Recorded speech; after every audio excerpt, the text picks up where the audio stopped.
Okay, got the red smoke.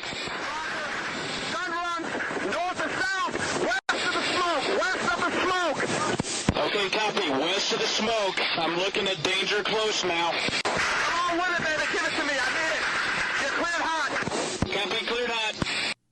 And when you guys are in fires, fighting fires, you're not wearing your pro, are you? We're not, and they're actually very loud. It's a loud environment. The inside a building when the fire's going, it's loud. Would it actually be more dangerous, though, for you guys to have ear pro? I feel like that's just another thing that can melt to your head. Not so much. The danger for me is you reduce your situational awareness, because when you're listening to what's going on, we've got. And you're using radios too, right? We are using radios, and as of late, a lot of people went to earpieces. Double or single? Single. Well, a single earpiece, and it would be, you'd put it in your ear. Some of the guys paid and had them custom molded and so forth. Have you ever had that done? I have not. It's an interesting experience. I believe you. Yeah, it touches your brain, I think. Okay. Not that that's possible, but they get that putty gun out, and you're sitting there like, hey, can you stop now? Stop. It's just like, right. It's in there. I believe you. And that's what holds it in there. Yeah, it's a bespoke experience when they pull it out. Okay. Yeah. Bespoke. I'm going to have to look that one up. I've heard that word, but I do not, to the life of me, I couldn't know where it would be appropriate to use Michael, it. would you look up the word bespoke just to make sure I'm using it appropriately? I think it means, exclusive. Okay. Oh, look at that. Oh, yeah. Something made to a specific individual requirement. That is actually what that earpiece would be. Bespoke. That would be the definition of that. When you often hear it, maybe that's where I saw it. It was with clothing. Yeah, yes. And if you look to the right, a bespoke suit, right, if you will. That's an L, so the right side's this side. Okay. Yeah. Yeah. I kind of used it appropriately. You did. I think you used it very appropriately. It wouldn't be the first time that I said something I didn't know what it meant. No, I wasn't trying to call you. I was just curious. I'm telling you, I had no idea. No, I'm glad you said that, because I thought I knew what it meant. And turns out you did. Perfectly. Partially. Yeah. Yeah, I figured you guys would want to hear what's going on the radio, but it's got to be loud. Yeah, for us, a lot of times we would use the Peltor headsets. So you can pop them on and off, but I've never fought fire for a living, so I don't know if that would work well for you guys. Because they make the kind that can amplify the current or existing noise until it hits that decibel threshold that it shuts off. Right. Electronic Ear Pro. I feel that would suck in a really hot environment, because in the desert, it sucks. Yeah. Pull them out and you dump the water out of your headset. Yeah, I guess the question that you'd have to ask is, if you're going to wear those, where would you wear them? Underneath, and try to put your Nomex hood over it, because when you put your face piece on, the face piece goes straight to your skin, and then you put your Nomex hood on, and almost everybody I've ever seen, you put your hood on first, you peel the hood back over your head. Is it with your breathing apparatus? Yes. Okay. So put the face piece on with the breathing apparatus, and then you peel, or then you lift it from the behind, and you pull the hood back up and over. And part of your buddy checks is your buddies are supposed to make sure that you don't have any skin visible. I would say it probably would be attached to their helmets. That's how we ended up wearing them. It used to be you would just throw a set of Peltors on, put your helmet on. You could kind of weave it through the straps that went under your chin. Yeah. Then they started making actual, and that would be a tension headache like nobody's business. Sure. Depending on if you didn't move the padding on the ridge of your head. Yeah. You wouldn't feel it at first, but a couple hours in, you'd start getting a great tension headache from that. Yeah. So then they just started actually hard pointing them to the outside of the helmet. I'd say hard pointed to the helmet would be best. I am going to catch so much crap for this from my peers, my former colleagues. I can't believe I'm going to say this. The Euro-style helmets that come all the way down. I'm going to need to see a picture of this. Would this be like a European-style firefighter helmet? Correct. Michael, did you even know there was two different style of helmets? The traditional style helmet that you're going to see, the American, depending on how he pulls it up, there are, well, it was there for a moment. We're learning. Okay. We don't know why, and viewers are probably they're talking about it again. This computer it's whips so his ass. frustrating. He tries to pull it on there and then rips it off to the side. Yeah. So one of the things that you can do. That is only completely different than the U.S. ones you're used to 100%. seeing. So that looks like it's hard plastic all the way down to below the ear. Yep.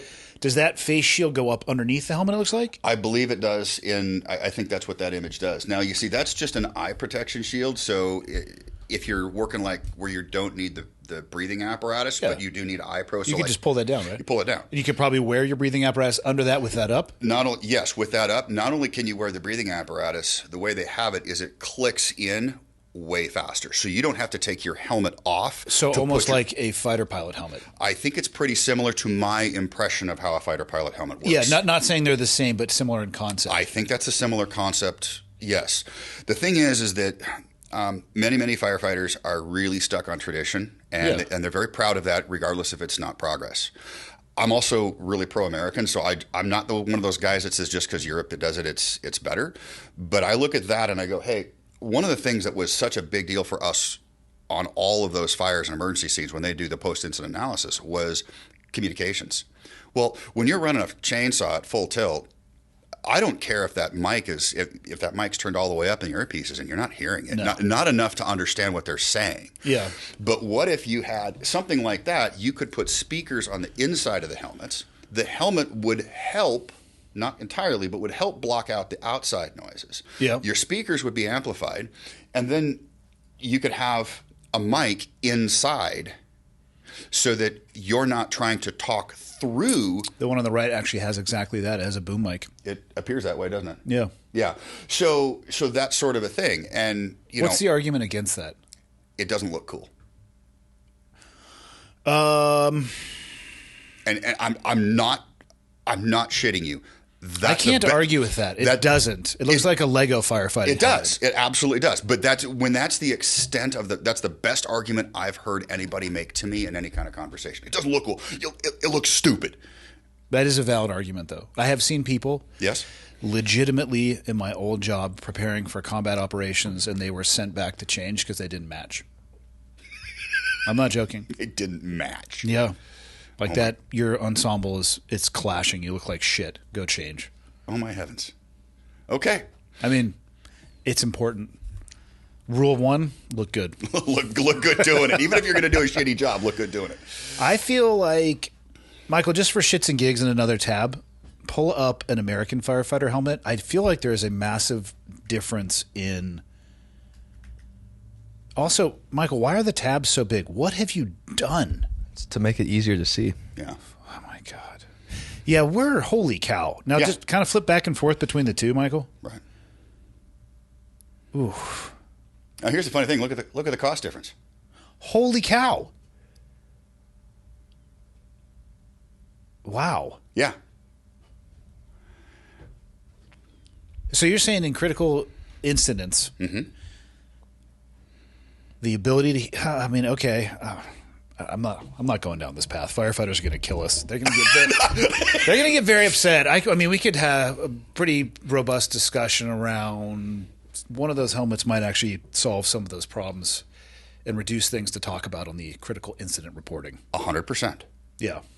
Maybe there's a way we can make that look cool. I feel like you could put some Viking horns on that. Sure. And then they snag on stuff? Whatever. I mean, they're breakaway, obviously. Right. They'd have to go on with Velcro. But yeah, I mean, you could make that look as cool as you want. I bet that would be hot, though. But you know what? Not that fire and what you guys the rest do of the gear is plenty hot. I was going to say, but I mean, you know the deal too. If you can vent your head, it'll really help. Well, but actually not, because you need it to not vent, because you're trying to keep hotter air out and cooler air in. When you're in a room where it's so hot the water's boiling on the floor, I don't want ventilation. I've been in a room where water's boiling on the floor. It's hot. I feel like that's real hot. It's pretty, that's pretty hot. Is the move when you go into a room where there's water boiling on the floor is you just immediately 180 and go out of that room?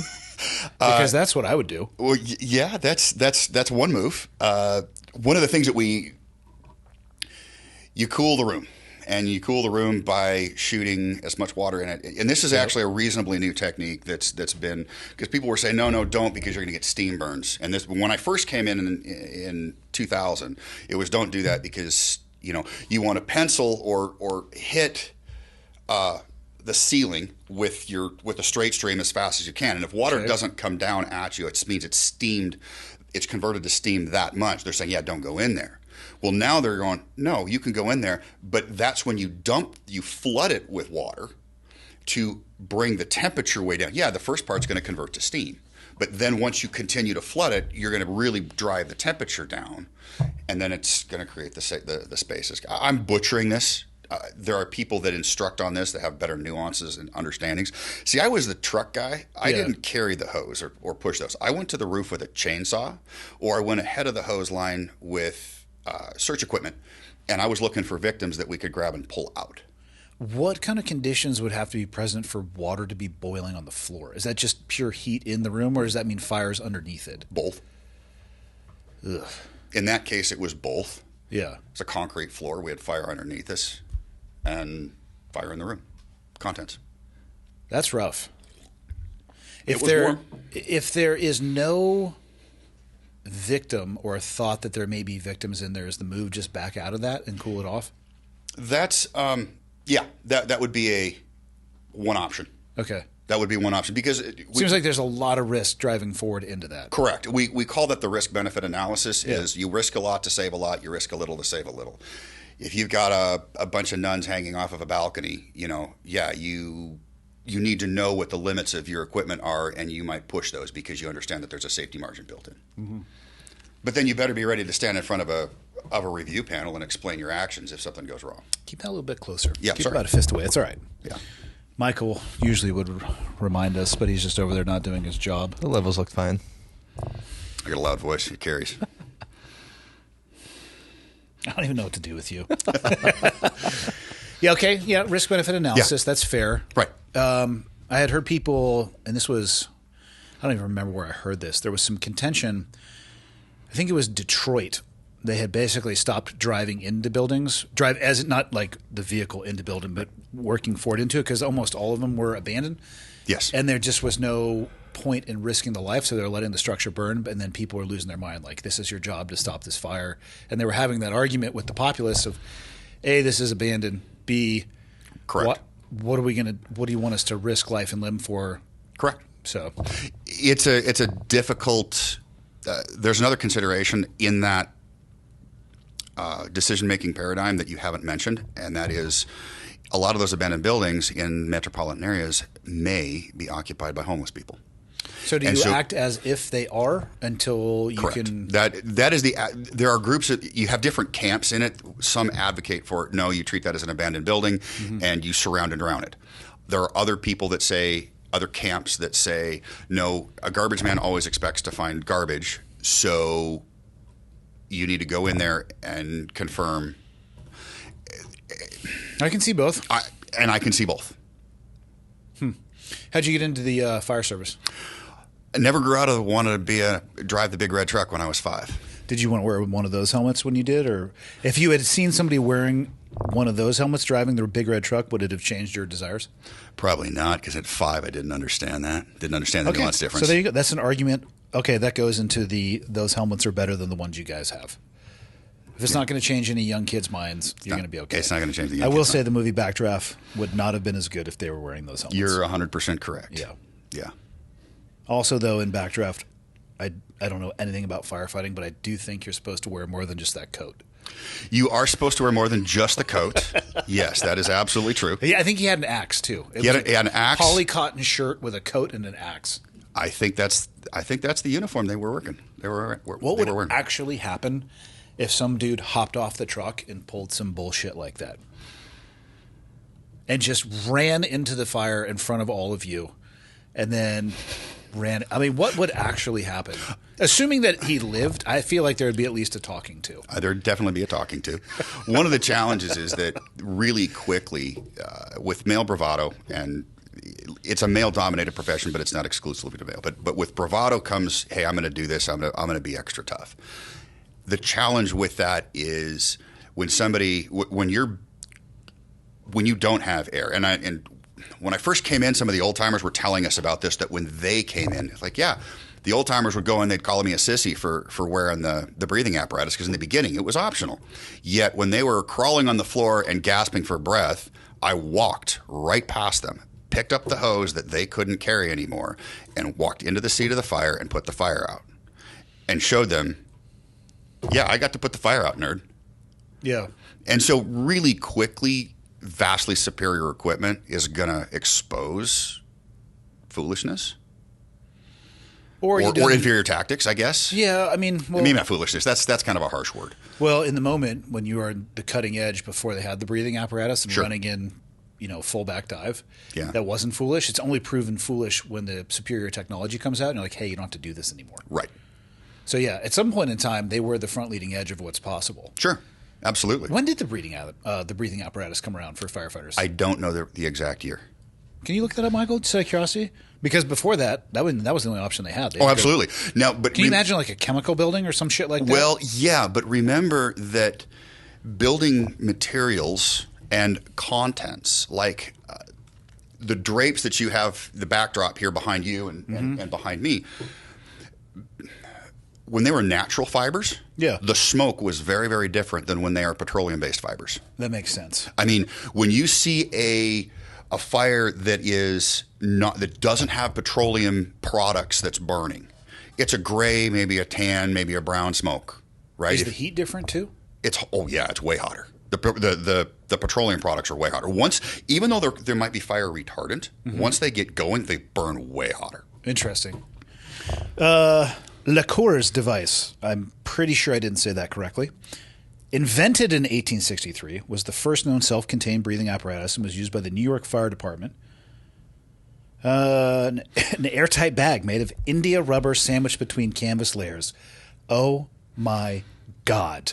I bet you that tasted really good when you were breathing through that. 1945. So called we'll call it the mid-20th century. So they're not that, well, not even 100 years. No. I want to say the people that some of those old timers, they were talking about, early 80s that they became actually, because here's the thing, you've got your early adopters and then you get widespread use. I think it was I want to say early 80s, don't quote me on that, but I want to say it was early 80s. Probably widespread. I mean, larger for widespread, metropolitan areas are going to have more budget, but you're probably, Sure. Kalispell where we are right now, maybe it's 30,000. In the 80s, probably 10 to 15,000. I bet they weren't on the cutting edge of the breathing apparatus. Yeah. And what you'll find is a lot of times the rural departments will get hand-me-down gear from the big city departments when they upgrade. That makes sense. And then the volunteer departments are unfortunately, they're below that tier. I have such a high regard for the people that do the volunteer stuff because the volunteers cover some ungodly high percentage of the square miles of this nation. There's a lot of them up here. Yeah, they have to be. Because they don't have the budget to run a fully staffed. And your firefighting tactics have to change because when you have a professional department that's fully staffed, 911 call comes in within 30 seconds or so, the tones get sent out to while the dispatcher decides what resources, what type of call. Okay, boom, they hit the button, bells go off in the fire stations. The guys get on the pole. They either put on their EMS equipment or they put on their firefighting equipment. They get on the rigs and they have time standards to hit each one of these.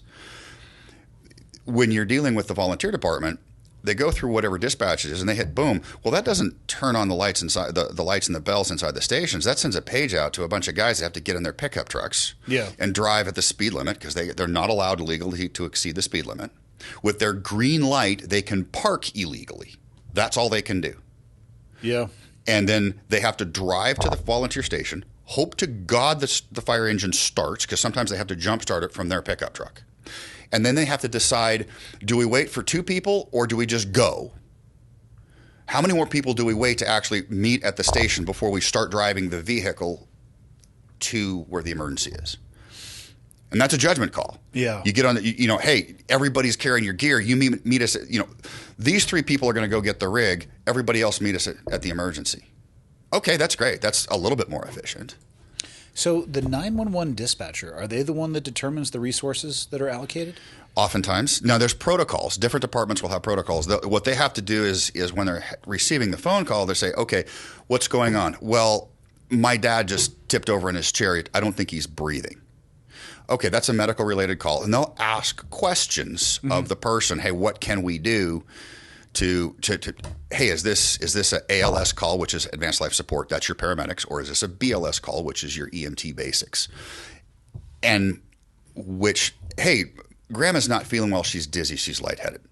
Okay. Probably BLS. That's unless there's other indicators that, and they might upgrade it depending as they conduct more interview on the phone. But it's the dispatcher that's actually largely. Okay, largely. I guess I had never thought about that. And then the department will determine, hey, dispatchers, if it's a one house that's on fire, we need you to send this many of this type of unit. We'll call this in my old department, we would call it a full response or a single alarm, but it's a full response. And that was 5 engines, 2 trucks, 2 battalion chiefs, a couple of medic units, an aid car. Okay. I guess I had never thought about obviously you talk to somebody when you're calling 911. I had never thought about who actually deploys the resources though. It is the dispatch. In some capacity, it's somebody in that dispatch group. Huh. My old department we were very fortunate that all of our dispatchers on the fire side had to be firefighters first. That's going to help. Vastly. And the challenge with that is that it costs more money. And so the city budget people were always seemed like we were told that the city budget people were constantly attacking, hey, we need to civilianize the dispatch protocol. We are the dispatch center. And we're like, no, because we get way better information because the people that are in there have done the job. Yeah, they know what to ask too. They have they get coached what to ask, and you can coach somebody, a civilian, what to ask. But there's no substitute for experience. Yeah. There just isn't. Because without the experience, it's 100% theory to that person. They're still doing the best they can. Yeah. And I'm not knocking them. I'm appreciative for them doing the efforts. But it's different than somebody who's actually ridden on the rigs, pulled the hoses, run the saws, gone to the different events and experienced that. Yeah. How could that not help? So did you do all your firefighting time in Seattle? Yes. Okay. I was hired in January. I entered their academy. Seattle's big enough to run their own academy. Okay. Not all departments are. A lot of departments, even in that state, would contract through a different, either a private academy or the state-run academy that's run by, of all people, Washington State Patrol. Did you have to go to college first or straight out of high school? I did go to college, but you don't have to. You only have to have a college. Or excuse me, you only have to have a high school diploma. Okay. Or even a GED. Why did you decide to do the extra 4 years? Great question. In my family of origin, my mother had the college degree, and even though she got sick when I was 1986, I would have been like 11 years old. She got sick with multiple sclerosis, but because she had the college degree, she was still able to be the primary breadwinner in our household. Okay. And I looked at that and said, you know what? Even though I want to be a fireman, it'd be good to have a backup plan. Insurance policy. It was a form of an insurance policy. And that's part of why when I went to college, I made sure that I got good enough grades that if I needed to, I could go back, or wanted to, I could pursue grad school. But beyond that, I wasn't like trying to be valedictorian. I was just, look, I just need to make sure that I keep my cumulative above a 3.0. Substantially better than I did in my schooling years. I got about half that. I was blessed that academics largely came easy to me. I was not. Well, there's actually, I did not apply myself. I was not interested. Well, I'm a big believer in the school model is not set up for most males. We're squirmy. We don't like to sit still. And that's not good when you're needing to convey information. I think that's one of the biggest reasons why the trades are such a big attraction for males. Yeah. And I'm speaking in generalities here. I don't want to. It's not fair to make a blanket statement for anything across the genders. But that's just we've got 2 sons that are one's 22 and one is 20. Yeah. And so they're shining examples of young men. I couldn't be more proud. But we also saw, how the school environment, the formal school environment was. So they went through schooling during COVID as well, didn't they? They did. Our oldest was in the regular public school. Yep. Our youngest was doing, for a completely unrelated reason, he was playing very high-level competitive basketball.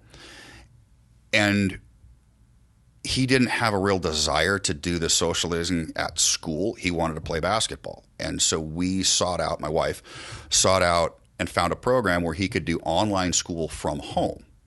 And most of that group was divided into two big demographics. One were people that either had a social anxiety challenge, or people that were high-level athletes in something, whether it was downhill ski racers or people that did equestrians, and what they did wouldn't fit too well into a Monday through Friday, 7 a.m. to 3:30 school model. So he had already been going online. One of them online before online became the only thing. Correct. And he was crushing it. How was the transition to your son that was doing in-person school to online?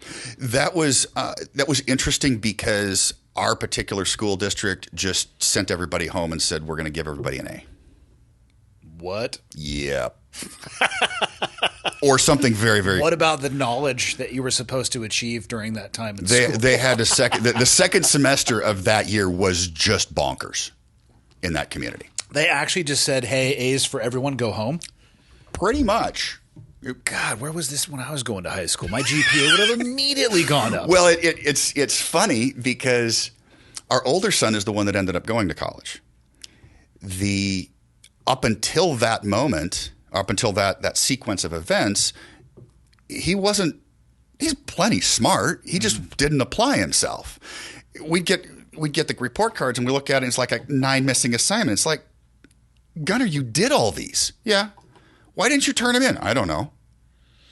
Okay. But what happened, I think, is that when all of a sudden he got a full semester of straight A's, it boosted his grade point average and went, hey, you know what? I can go to college. And so then he started to apply himself and got into college. Win. Between the two, watching one of your kids do online before online became I didn't even realize that was a possibility, honestly, until the COVID era. Was there, and obviously he had a passion outside of just the educational aspect. Now, I don't think there's anybody, there's a few people who are really into the educational aspect of high school. Sure. Those way smarter than me and hung out in a different crowd than I did in high school. So there's some outliers, but your son you had that was at in-person school versus the one that was online, did they have the same retention of knowledge, depth of understanding of the subject? I've just always wondered about the online medium, on how much actually gets through. Because when my children switched over to it, it was a proper shit show. But I will say this too, it probably wasn't the best model to measure it against because they were trying to figure shit out on the fly. Right. So I assume that what your son was doing was regimented, structured. Very. Which is the opposite of what most people got thrown into. Well, when the COVID thing happened, you had schools that weren't doing that, were trying to learn and figure it out on the fly as they go, how do we figure it out? Yeah. How they turned to the other programs that were already quite successful at it. And the academy that he was going was a STEM academy. Science, technology, education, engineering, mathematics. Yeah. I think it was a STEM focus, not an. I think there's an A in there now too. Who knows though? Okay, but it was less about the arts and more about the sciences and technology, and it was sticking with him even though it was online. Well, it was for him because now what they had, their model was they had videos that you would watch, and then you would take. If you needed assistance, they had people that you could chat with that would come on live and walk you through, screen sharing and this, that, and the other thing. And then they'd move on to taking the testing process. Now, he did have to do some of the standardized testing through the state for at least a little while of it, and he did fine. Okay. So, yeah, I just don't. It's a great question. But the traditional brick and mortar schools where everybody would show up and, have a lunch break and then go back and you got bells and all that kind of stuff, they didn't know how to do that. They were figuring it out. And I don't know. My only knowledge is the particular school district that we were a part of. Right. Same. So I don't know if other school districts picked up the phone and called other places and said, hey, how do you do this? I'm sure that some did. Anecdotally, with no data to support it, at least in the conversations that I have had with people, it seemed a lot more like pickup basketball than it did a structured approach. I think that's probably pretty fair. I would say my kids probably lost about a year of schooling. Wouldn't be surprised. That's probably, Yeah. With Having said that, times have changed. Sure. I watch my kids figure stuff out in real time on YouTube more so than going to textbooks, and I don't know. They're going to be okay, right? They had a real big hiccup in their educational experience. Sure. There was about a 12-month time period where the trapdoor kind of seemed to open, just from an accountability perspective. Absolutely. Yeah, some of the way they have to log into class, the camera on. I like some of the creative ways kids were impersonating being in class. Sure. Yeah. Circumventing the fail safes. I can't judge them for it. I'd say, the fire community as a nature, I would suspect that naval special warfare is the same. That the personalities that are in there is like, hey, this is a rule. Let's find out how we can get around it. Yeah, the problem is some rules you shouldn't get around because most of them are written in blood. True. I'm referring to some of the more administrative. We found our ways around that. Not the battlefield rules, as well. Not the battlefield rules. No, not those rules. The other rules that come down from people with too much collar jewelry, or that focus too much on their collar jewelry. Yeah, oftentimes we would bump up against that when it came to needing or wanting a piece of tech or gear, and they would say no, and it's like, stand by. Right. We'll figure out a way to do this. Yeah. All right. So straight into the academy after college? No, I did not. After college, I completed college in spring of '96. I did it in 4 years. I got a degree in vehicle research and design, which was vehicle research and design. Yes. I have never heard of this degree. It's a small niche thing. How did you find your way into that? It was at a Western Washington University up in Bellingham, which at that time was kind of a liberal college. And they had this little goofy-shaped building on the corner, and they'd slide pizza under the door, and about 6 months later, a car would roll out. Okay. And they'd put these cars on. I know they put one on the cover of Popular Science. They may have put two. We would go up against our program. At the time I was there, it was rated top 3 in the world. We would go up against, they were like design and build competitions. Mm-hmm. And what would happen is, like, say Ford or Chrysler, or maybe it was a different energy company, somebody who would sponsor this and say, hey, we're going to put out, these are the rules, this is a competition.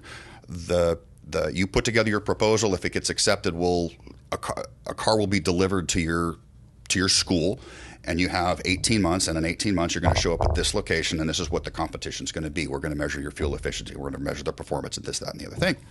We would routinely go to those competitions and smoke MIT.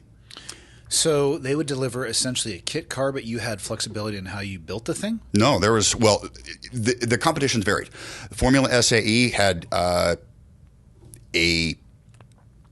build a car. You got a clean sheet of paper. And I remember the group that was working on that, they built a car that had hollowed out aluminum bulkheads connecting 4 tubular carbon fiber structural members, 2 big ones that were probably 6 inches in diameter, and 2 of them that were all probably 3 inches in diameter. And they're manufacturing this on their own? Uh-huh. Even the carbon fiber? The carbon fiber, there was a place called Composites Northwest about an hour away that was a composites factory, and they were very generous with their assistance with college students, teaching them how to do stuff. And we're like, hey, we'll open up the facility on the weekend or something like that. You guys come down. One of their employees would donate the time, and they would create the structures that they needed to create and go on, which was fantastic real world experience. Awesome. Yeah. And that was really, really cool. And then 2 years later, from the inception of this, or a year later, whatever the time period was, and it varied, then they would show up at these design and build competitions, and they'd race these cars around tracks and measure different things. And there would be awards for design, there would be awards for performance, there would be awards for efficiency, and depending on all the different things. But all of those, the parameters of the competitions were all laid out well in advance, and they knew that this wasn't like a 90-day deal.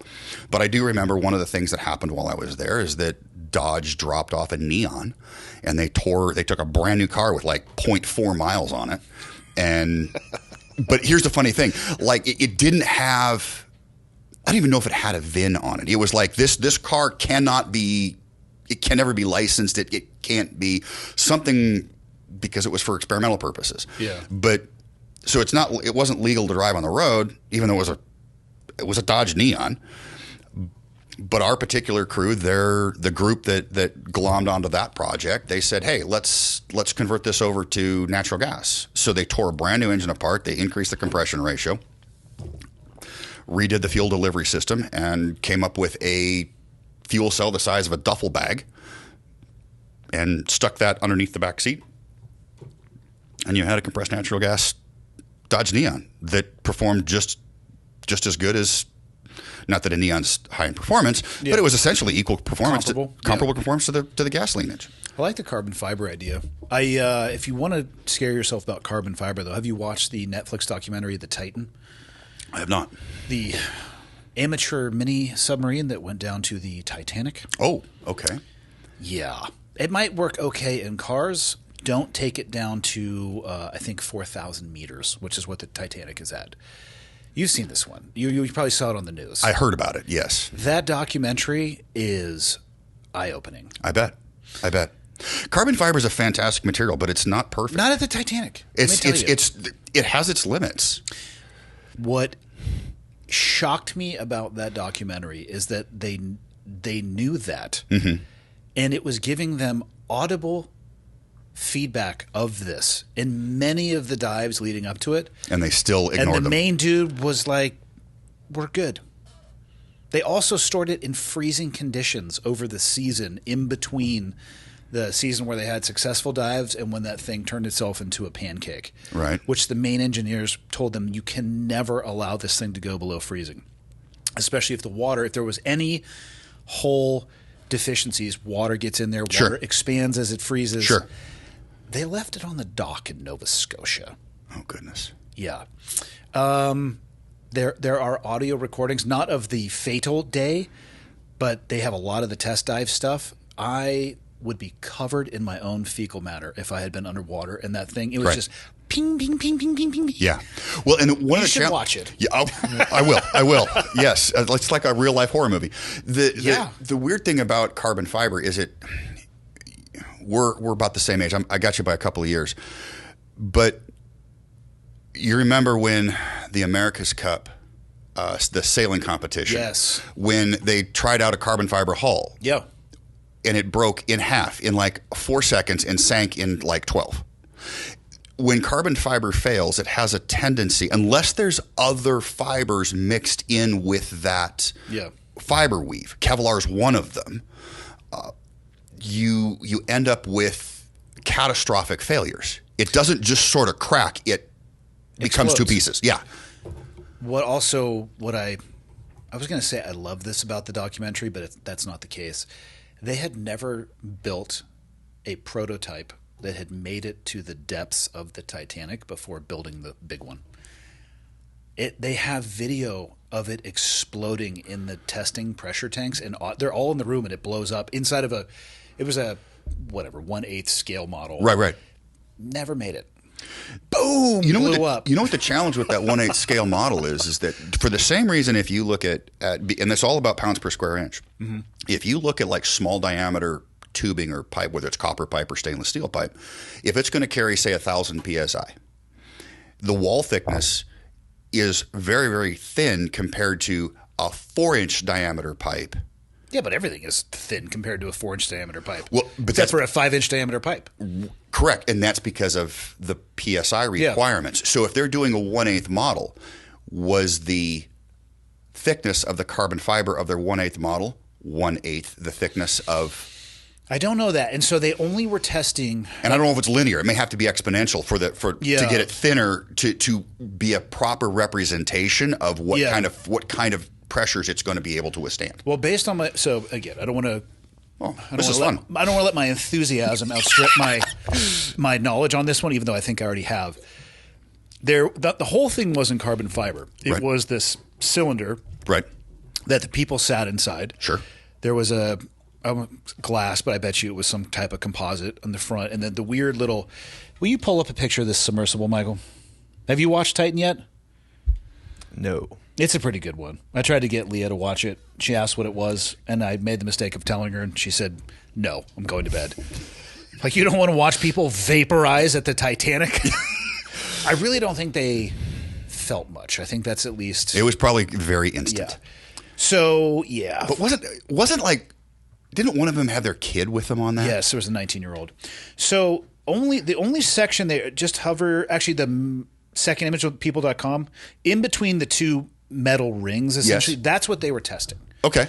Because that's the composite section. Sure. Everything on the aft, I don't think had anything to do with what needed to withstand pressure. But you can see the glass up front. I think they made that circular dome out of metal. Right.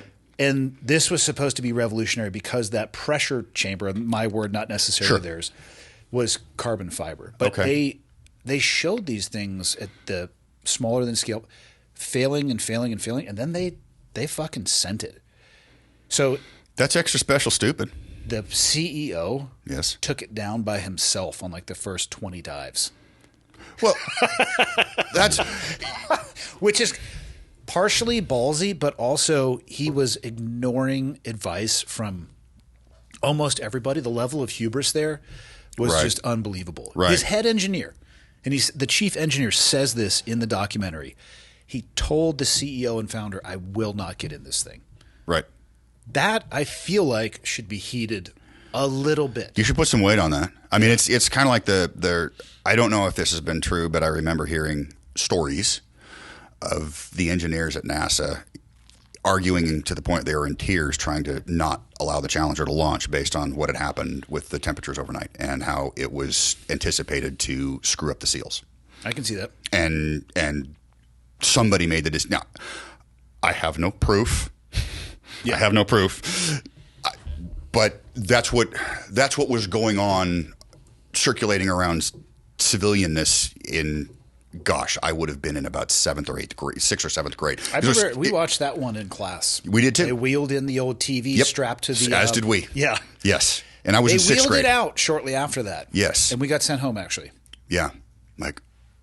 Yeah. And the teachers were all excited about it because a teacher was a guest astronaut. I think several teachers, actually. Was it several? I thought it was only one. I think her name. I think it was Krista or Christina McAuliffe. Why in my head was I thinking that entire astronaut mission was full of teachers? That would be idiotic. You need some astronauts on that. My understanding. There was a tie to education. Yes, there would. To the best of my recollection, I'm pretty sure it was only one. I mean, they were making a big deal out of it. Do you know that there is a conspiracy theory that those people are still alive? There's probably a conspiracy theory about that. I'm not surprised. Apparently, and I am barely aware that this one exists because I don't have time for this shit. But it's they were somehow taken out of there. They've been living their own lives. There are some websites dedicated to pictures of them taken in public. Interesting. Since then, yeah. Well, what's the most likely situation here, though? I think they got inside of the space shuttle. And it blew up. And had a real shit day. Yeah, I think they had a bad day. Yeah. Yeah, so game over. Yeah, carbon fiber. Yeah. Great for vehicles, potentially. Consider not visiting the Titanic. In a carbon fiber submarine. Oh, man. I mean, look, if the carbon fiber walls are 3 feet thick. They weren't even. It was like 6 inches. I'll bet you, looking at the size of that, I can't imagine they were even 6 inches thick. That thing's tiny. It is not, shock. I think there was 5 people in it. It was, and you can see on the third image over, so there was the flat platform. Correct. So, yep. I mean, that's the area that 5 people were in. Yeah. Driven with an PlayStation controller. Which, I don't know, maybe that's amazing because they have advanced technology, but it was driven with a video game console controller. So, I'm less judgmental about that because if they can tie it into, all it does is send signals. Yeah. If it's that reliable, and there's a fair amount of field testing that's been done on those. Spoiler alert for what's too late now, but anybody who hasn't watched the documentary, they all die. They were found about 400 meters from the Titanic wreck. And yeah, the shape that it was found in did not loosely resemble portions of it did, like the back actually did, because I don't think that again was inside of the pressure hole. Interesting. Okay. So everything that imploded, I believe, was from those two, basically that just to the left of the Ocean Gate forward. That band, yeah, that makes sense. So anyway, you know what they say? The last thing to go through your mind is when that happens. Your teeth, your asshole. But yeah, okay. Yes. I don't know if anybody says that, but that's what I was just thinking. No, that's yeah. How the fuck did we start talking about this? We started on your car. Yeah, the degree. So okay. Getting back to it, I went to college, got my degree because I wanted a backup plan, and got the backup plan, got the degree, left college. At the tail end of college, I was blessed that I had a couple of people recruiting me to come work for them, but it wasn't fire departments. My mom wanted me to go into something kind of in her career. My dad wanted me to go to something kind of in his industry. I took a job that kept me in the Seattle market. It happened to be with a company that was referred to through my mom. And about 3 or 4 months after I graduated, my dad had a really bad accident. And so I left that company and I went to try to save my dad's company. Now, at the time, my dad owned an RV repair company. And he had transitioned into that from doing small general contracting and remodeling when I was throughout my entire life up until about my freshman year of high school. Was he an RV enthusiast?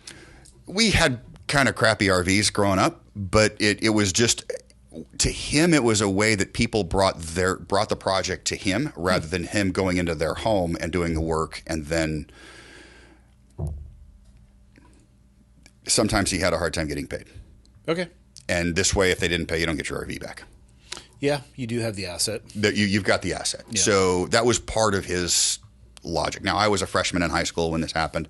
We didn't really talk too much about beyond that in too much depth about why he made that decision. But it was interesting to him.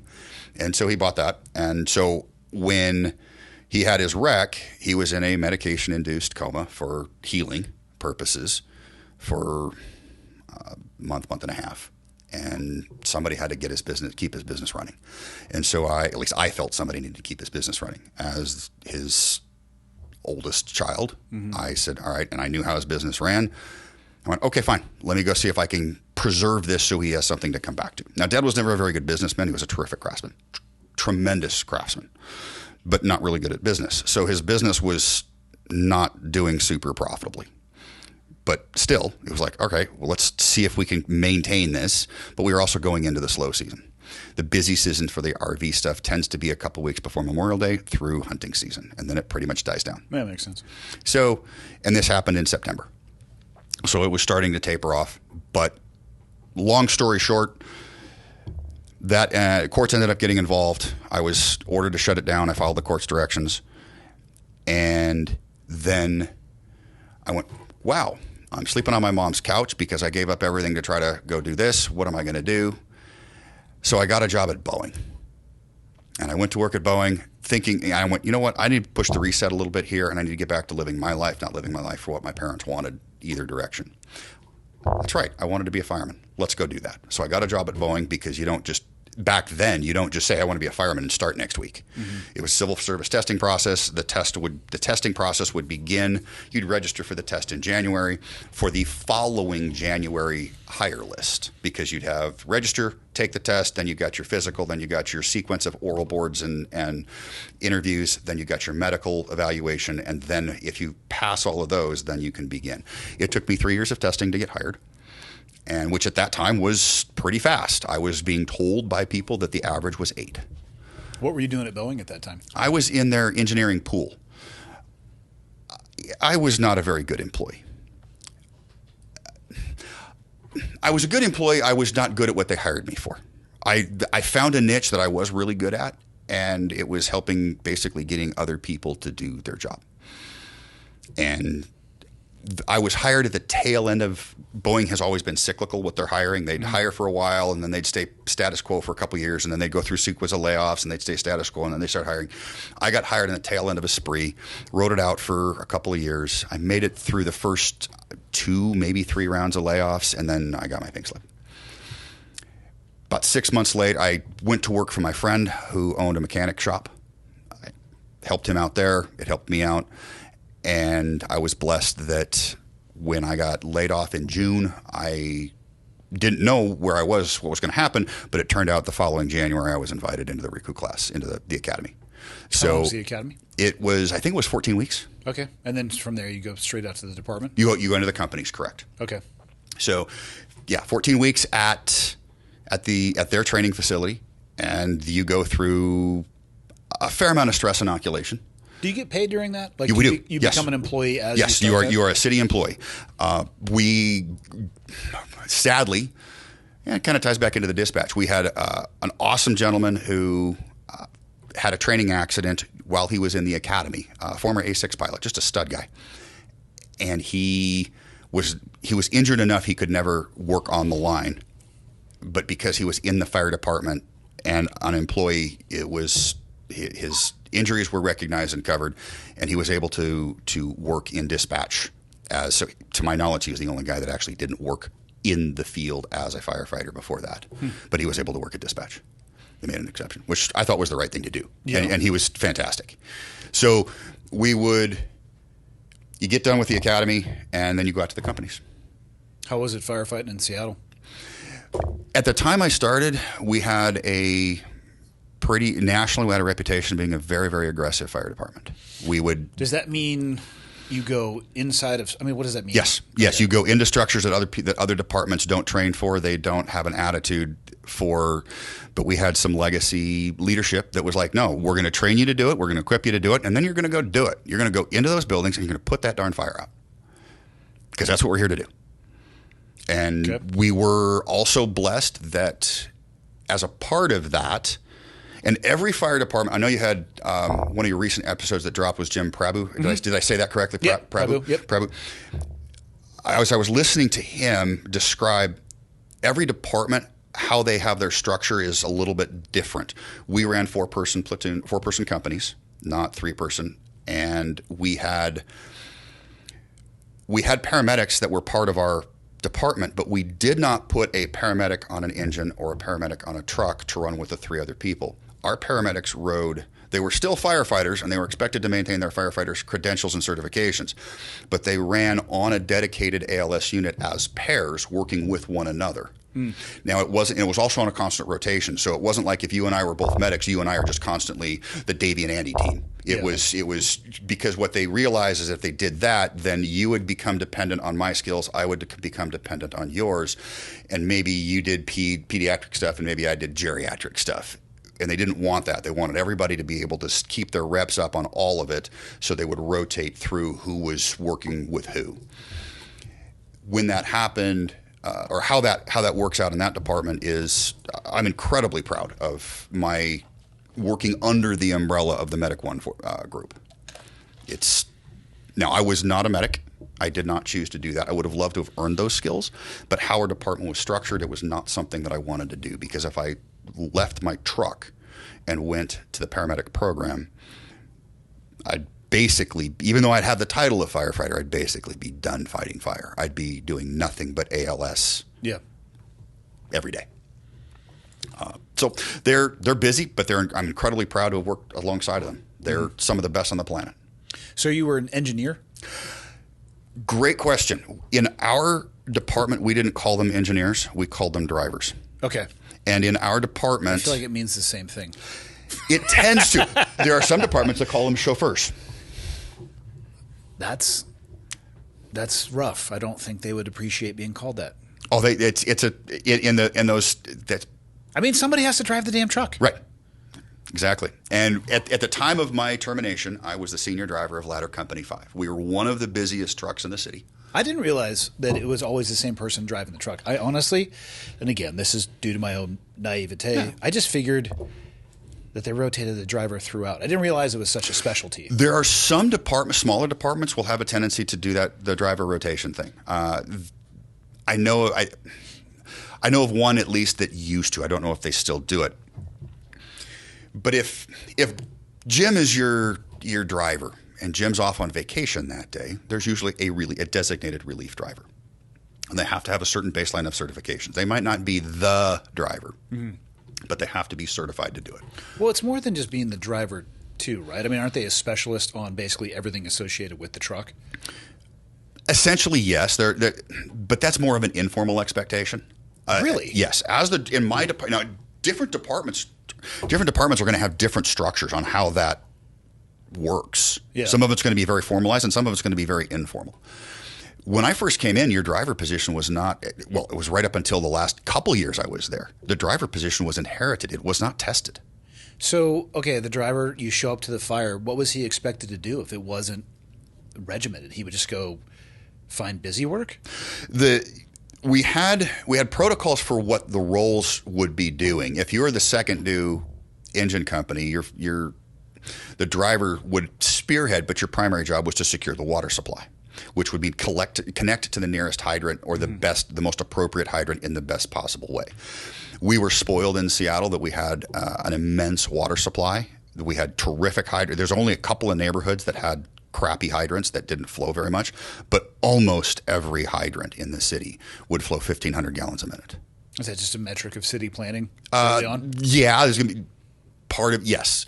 Part of it is the topography that we had and the river that supplied the water into that system. We had hydrants. When you look at some of the pictures of the waterfront of the city of Seattle, those hydrants there along that waterfront, their hydrant pressure was so big they'd actually use when the engine would connect to those hydrants, they'd use the valving to throttle it down.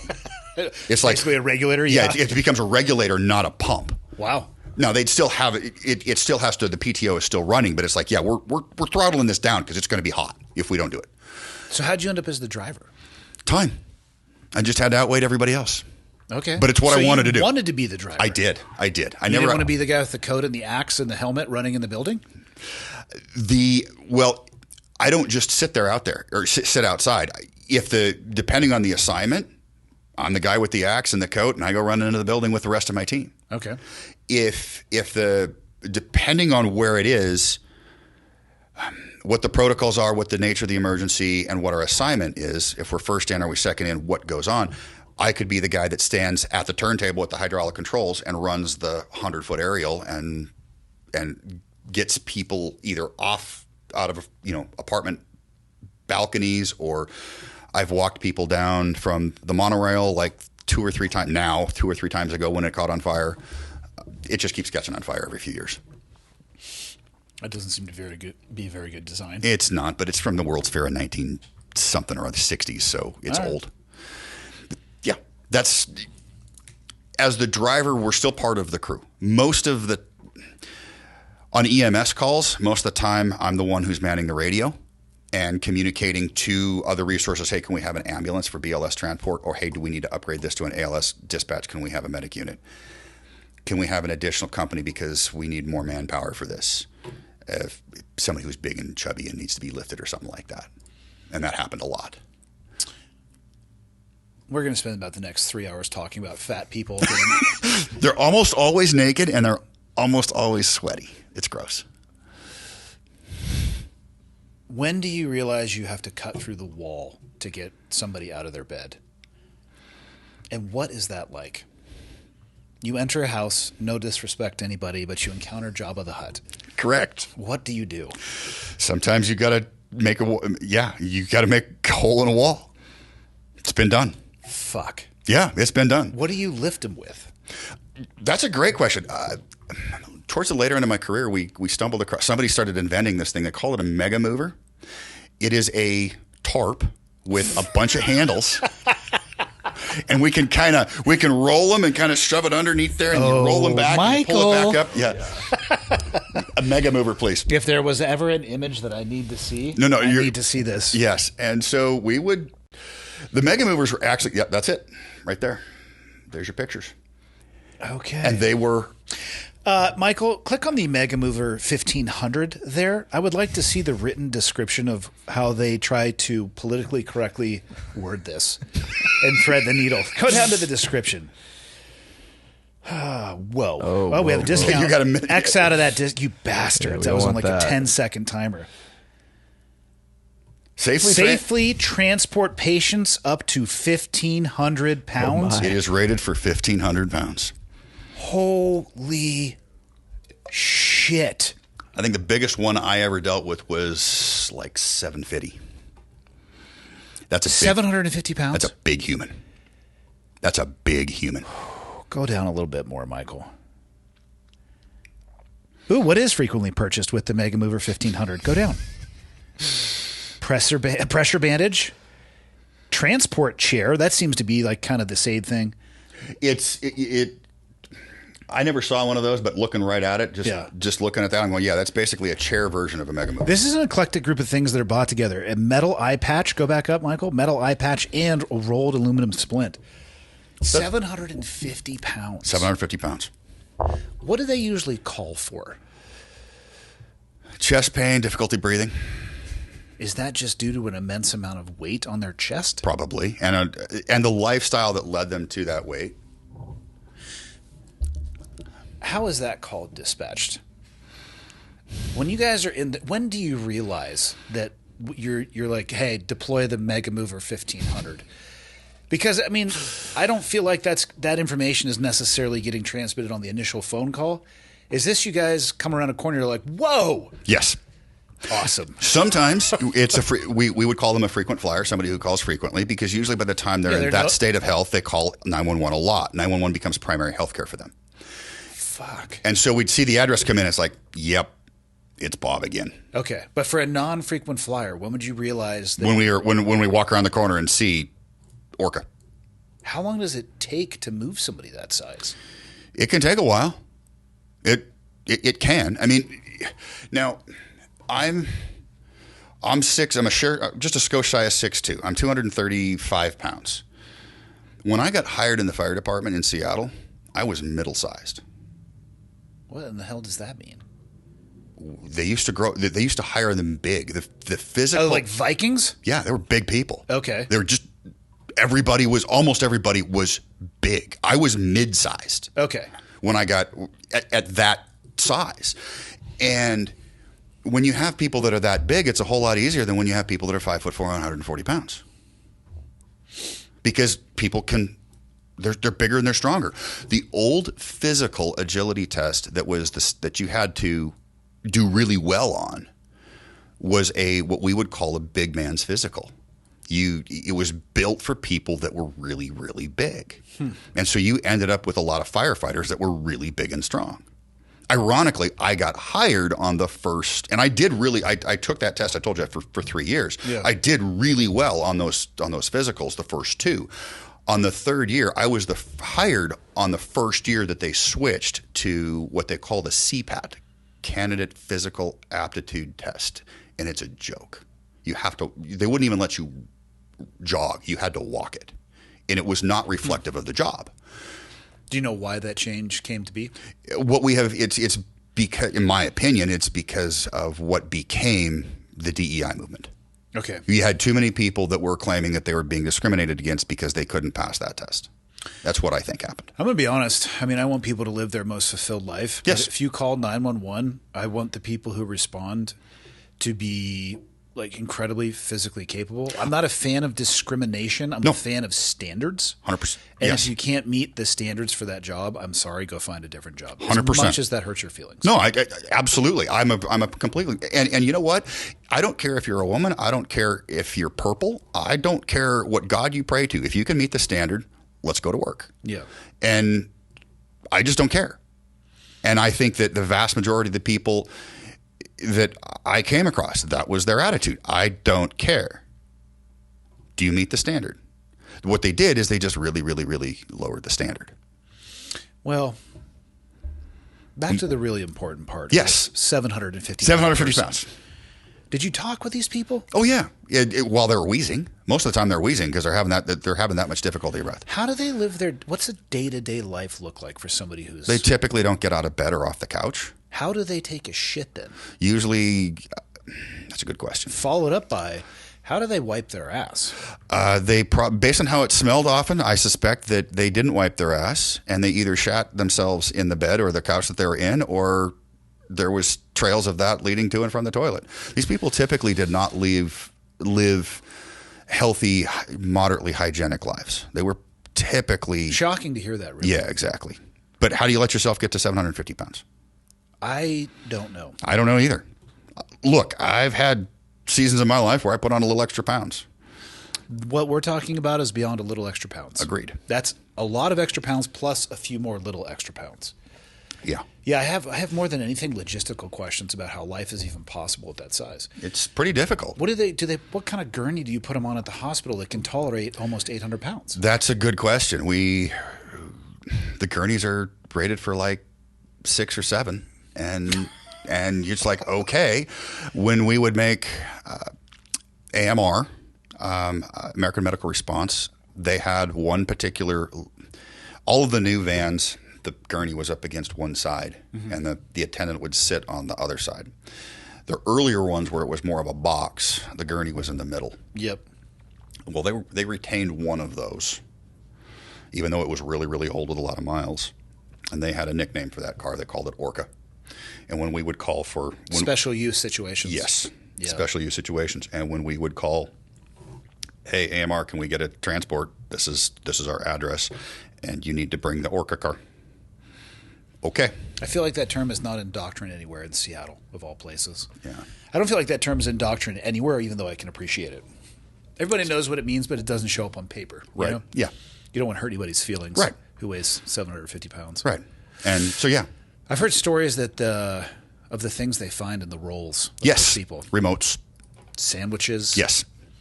Yeah. Like Subway footlongs that went missing in Yes. air quotes. Right. Yeah. You storing that for later? Ooh. How do they get home from the hospital? Don't know. They don't call us. Thank goodness. I know. Or if they do, we don't go do it. And that's where my brain's going. So Yeah. if they needed your help to get there, Correct. what type of Uber do you order to get home? My guess is it's, you know, put them in the back of a Suburban or back of a buddy's van or something. I don't know. But my guess is that when they're coming home from the hospital, that they've been medically pumped up on some form of steroid or whatever, so that they can at least, not anabolic steroids, but to get them to the point where they can breathe and kind of waddle themselves. Because here's the thing, when they are that big, it takes muscle to move that much weight. So you will find a lot of times those very large people can be surprisingly strong. You'd have to be able to move that. Correct. They just have to be. And so if they can get whatever respiratory issue moderately under control that we're there attending them, then when it comes time to go home, hey, they're been treated at the hospital. Okay, hey, they can breathe better. All right, fine. I can waddle myself out to my buddy's van. I can get in the back of the van. Man. Yeah. But it's happened. We've had to. And when that happens, it's rare. But when it does happen, that story runs through the fire department like an old ladies bridge club. It's just. Who pays for fixing the wall? To my knowledge, not the fire department. I would imagine so, right? Right. I mean, you guys are doing what you had to do to provide Correct. medical care. Correct. I don't know. It's one of those interesting. What you ask, who's going to fix it? I don't know. It ain't me. And it's not your guys' job. It's not. Yeah, it's not our issue. So, all right. Well, when did it start falling apart for you in Seattle? The wheels started coming off the bus in August of 21, and that was when the governor of the state of Washington issued a mandate that everybody under the executive branch description or something like that, and police and fire fell under that, that they would be required to take a COVID vaccination shot sequence. And I'm using that term, they called it a vaccine. Mm-hmm. We'll just call it the COVID shots, if that's okay. Did you have a choice between the manufacturer? They did not offer. They didn't specify one or the other. They said you have to have it. If you pick this one, you have to have it by this date. If you pick this one, you have to have it by that date. Okay. And now I think the state mandate was a little bit less. It was more vague. It basically everybody's mandating. We're going to leave it to the individual agencies to figure out how they're going to do it. And then same day or the day after, the then mayor Jenny Durkin of the city of Seattle came out with her own mandate in Mayoral Directive Number 9, and it said that you must have this shot sequence, and it has to have, because there's a period of time after you take any sort of an inoculation where it has to process through your body for your body's immune system to be able to be affected by it. Yeah, it's not instantaneous. It's not instantaneous. So I think the right term for that is latency period, but I could be wrong. For that, they wanted that window of time to be up by October 18 of 2021. And so the different manufacturers, because of how they did it, they had different windows. If you're going to go with this one, you have to have it by this date. If you go with this one, you got to go have it with that date. Now, I'm a person of faith. I'm a Christian, and one of the things that is a hard no for me is I'm not going to accept a medication that was derived using tissue from an aborted fetus. Mm-hmm. I'm not okay with it. Hard pass, hard no. So at that juncture, on the mayoral directive number 9, it says you have to have this. And then it says, but if you don't, you have to mask or test on a daily or maybe even weekly basis. All right, fine. I'll mask and I'll take a daily test. Mm-hmm. Fine. Because it's a hard no. I'm not taking one of these shots.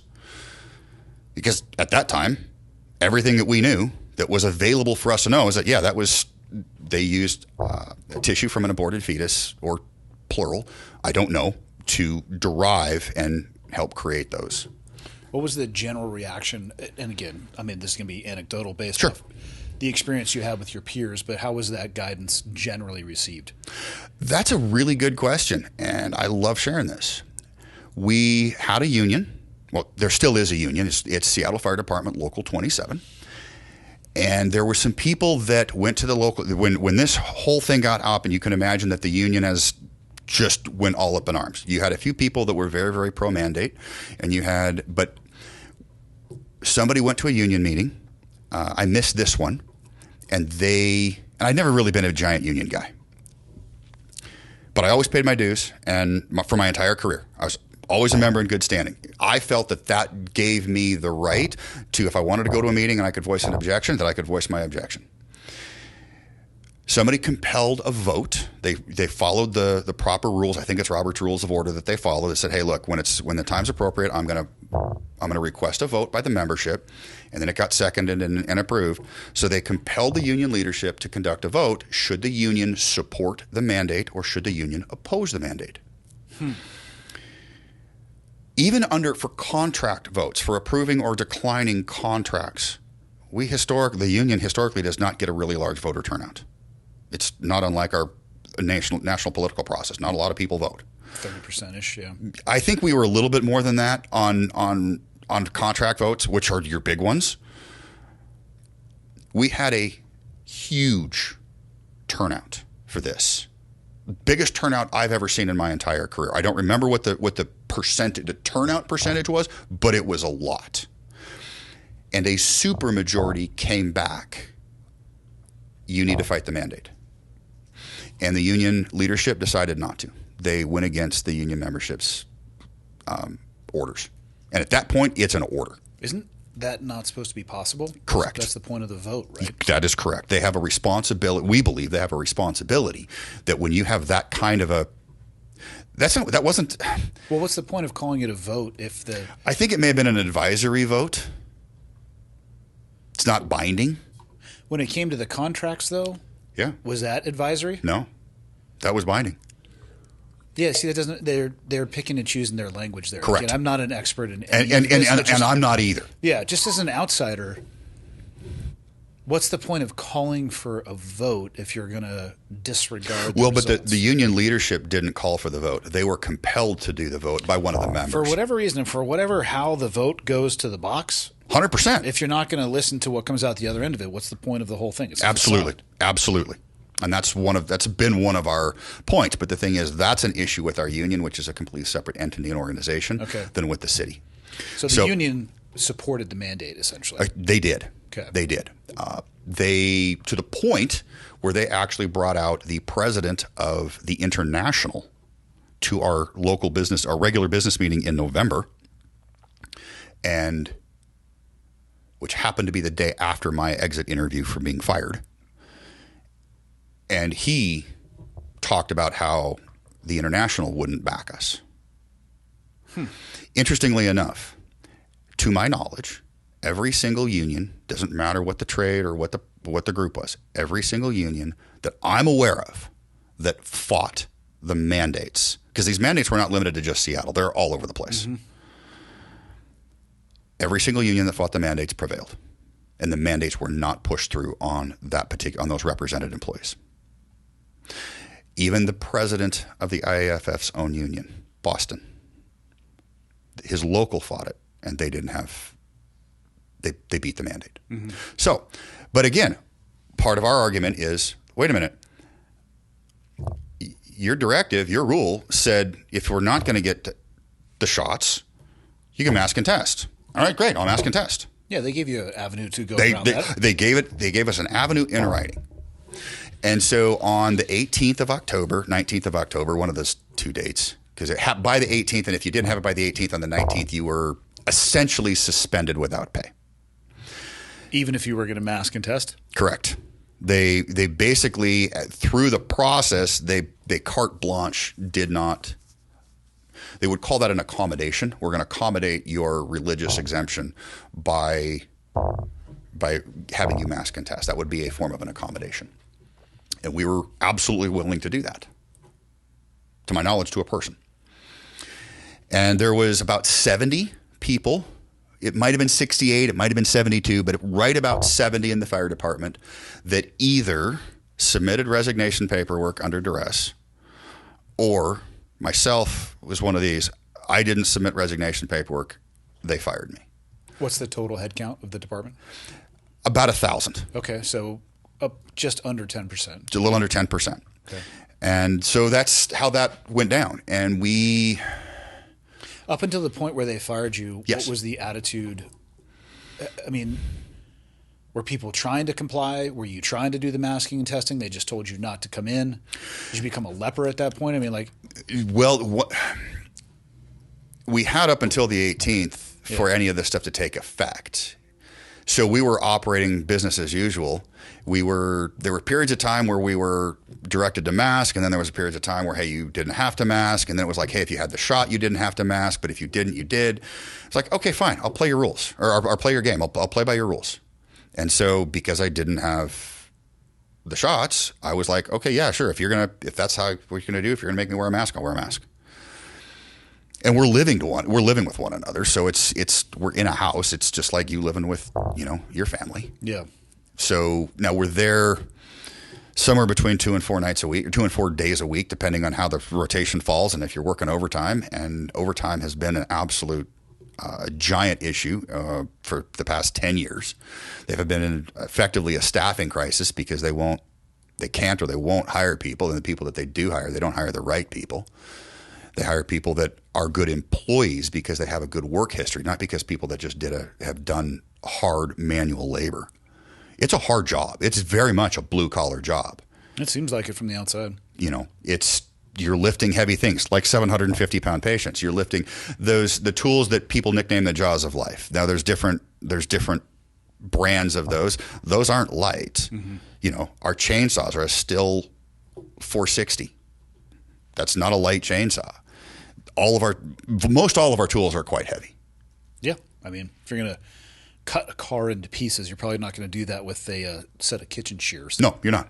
Yeah. So after the 18th or the 19th, they basically told you everybody who didn't have, even if they had their paperwork filed. So during this process from when they started the whole, this is what's going to happen. All right, fine. More information is going to be forthcoming. Here's the form. Here's the link to click if you need to fill out the religious exemption. Okay, fine. Or a medical exemption. So I filled out the religious exemption. I put my Y on it. I was actually a couple of days. They did give us a deadline, which I thought was kind of odd.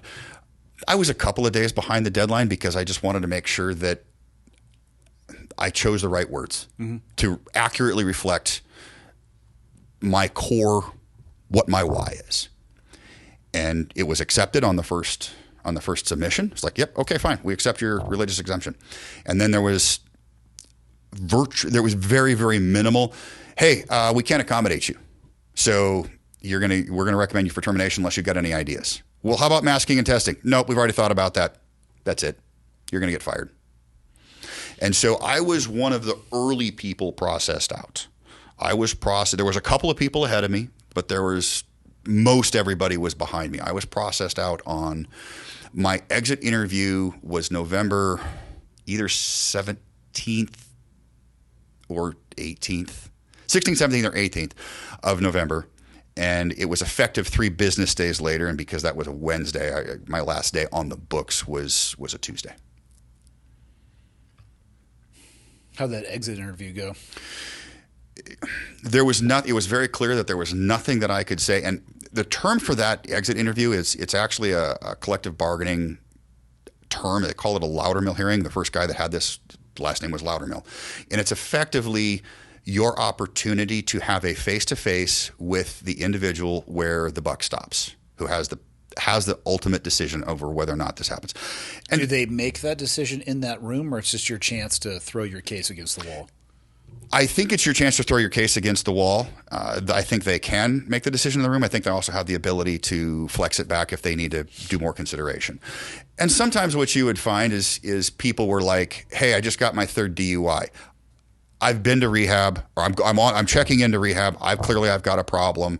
I don't not a DUI on duty. I'm talking about it, a personal issue, and it's their opportunity to offer a full mea culpa. I'm sorry. I'm accepting responsibility. I'm going to do a better job, and throw themselves at the mercy of the person who has the ability to either end their career or allow them to continue it possibly with conditions. They go on super secret probation. If you fart sideways the wrong way, you're fired. Okay. Who was the person who did your interview? Were they a member of the fire department? It was the chief, Harold Scoggins, and he had a couple of other people present.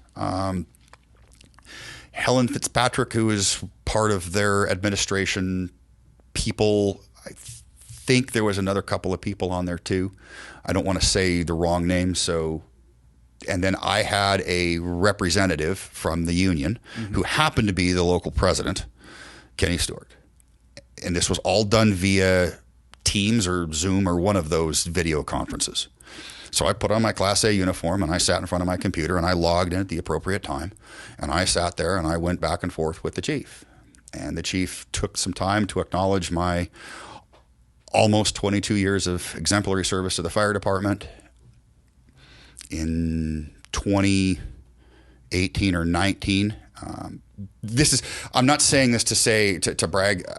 This is just, I was not a doofus employee. I was nominated for Firefighter of the Year. I was not awarded it, but you don't get nominated for that without doing a good job. It's fair. So this was not me constantly being in trouble and being a subpar employee. That's not what that's about, and they can't really and there's a number of us that were really, really awesome, and they just, boom, you're fired. I'm not saying that sounded bad. It sounded like I'm saying I'm awesome. We were good employees. It didn't sound like that. We were good employees. In most organizations of that size, you're going to have 1 or 2 or 10 people that are kind of doofuses, and they're constantly making dumb decisions. The people that are in our group of people largely are not those people. Did the chief seem like he cared? No, absolutely not. It looked like when you're doing a screen interview, we have the camera. He's not even looking at the camera. He's looking off to the side the whole time. We had one of our people ask him, "Hey, is there anything that I can say or do in this meeting that's going to change the outcome?" It's a good question. I wish I'd had the thought, the foresight to think of that question. I had my own list of questions, but that one wasn't on that list. And unfortunately, I didn't record it. I don't think we would have been allowed to, but I didn't ask, and I didn't sit. What I should have done is just set up a cell phone and hit record on it and record the interview. I think that's illegal. Yeah, it's probably illegal. But I don't know if it would have helped you in court if it was, too. Yeah, probably not. But anyway, it would have been interesting to see. What was his response to that guy's question? Is there anything that I could No. say? Really? Nothing you can do. Then what the fuck is the point of doing the interview? Exactly. It's not an interactive process. But it has to be done to check the union box.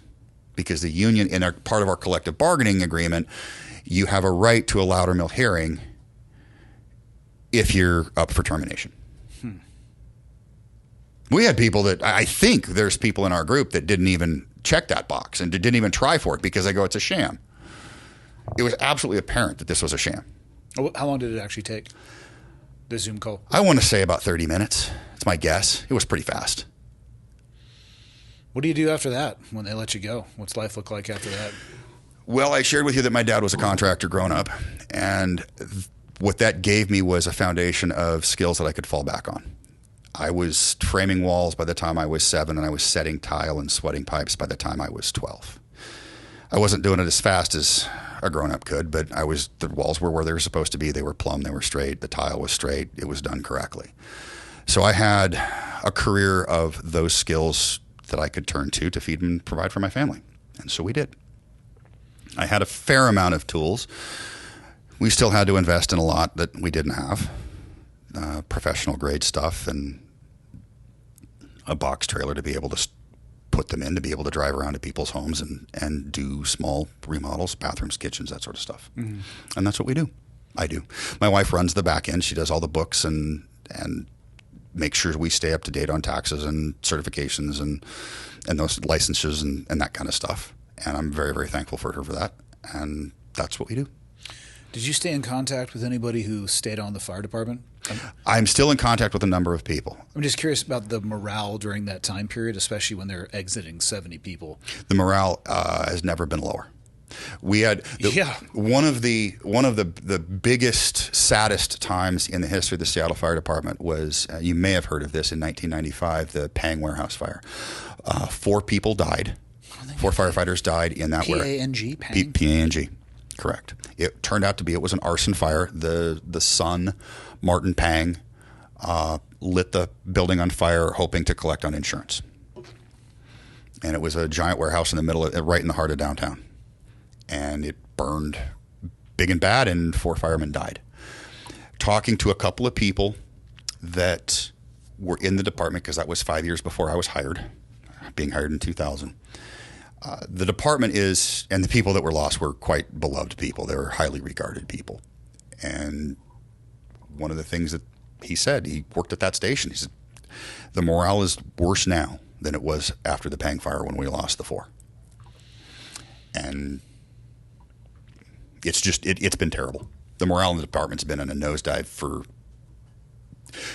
I was fired 3.5 years ago. It had been in a nosedive for 2-3 years prior to that.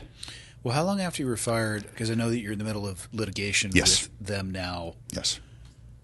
When did the spark or the idea come for that? Because it's more than just you. Correct. There's now 36 of us that are in active litigation against the City of Seattle Fire Department, and we have named the fire chief personally, as well as the HR people have also been named personally. And so far, we've been the courts have seen fit to leave them on the lawsuit, which is good. How does that process even begin? I mean, somebody obviously has to have the idea for it. 100%. But the idea, I mean, is that essentially a class action lawsuit? Is that enough It people? is. Great question. It is not a. Now, I'm not a lawyer. I didn't play one on TV, and I didn't stay at a Holiday Inn last night. Fair. So there is a careful difference between a class action and what ours is, which is called a mass tort. A class action is, let's pretend that everybody that Ford puts out a bad batch of Explorers, and a whole bunch of them blow up their engine. The damage to everybody is reasonably equal. They all get a new engine. Now, the guy who's on vacation 4 states away is different than the person who blew up in the driveway. But for the most part, everybody gets a new engine, and that's pretty much this. That's where class actions come in handy.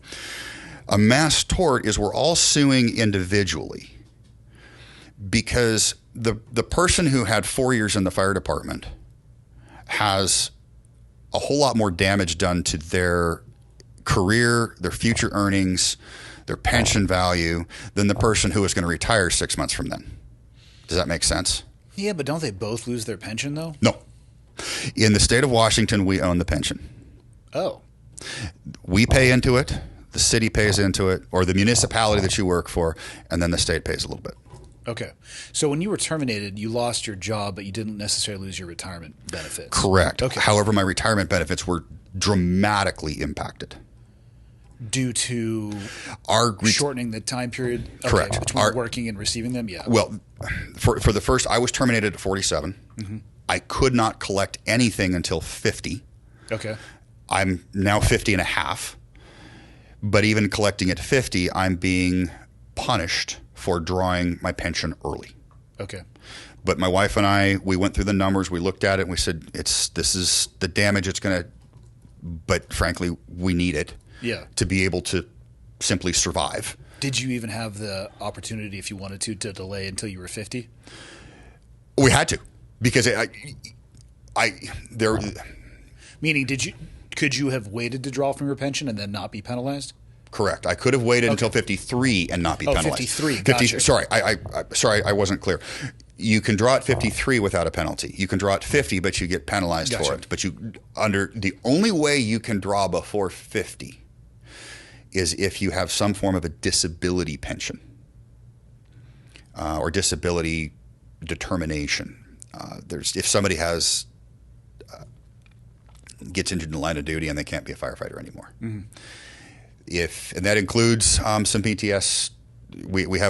I have friends that have been fighting and dealing with the PTS challenge. So yeah, it's real for sure. It is very real. Okay, so everybody is suing individually, but correct, bringing it together in a tort. That is interesting. I know almost nothing about the law. Well, this conversation reminds me of that. Okay. Well, one of the things that's interesting is let's say that, just for sake of conversation, you and I are both on this lawsuit together as individuals, and they come to you and they say, "Hey, Andy, we want to settle. Will you take this amount?" And you go, "You know what? That's enough for me to pop smoke and say I can put this in my rearview mirror and never think about it again." But you settling, if I say no, I want to go to court, I'm not okay with that. One doesn't affect the other. So you can take your if they would approach you individually, or each of us, if they choose to do this, then they, to my knowledge, they haven't approached anybody, and we talk amongst ourselves a lot. So if they were to do that, now this is my understanding of how it works. So that allows different people the freedom and the flexibility, depending on how their lives have moved on and what their individual needs are. What would be the best case scenario outcome of this?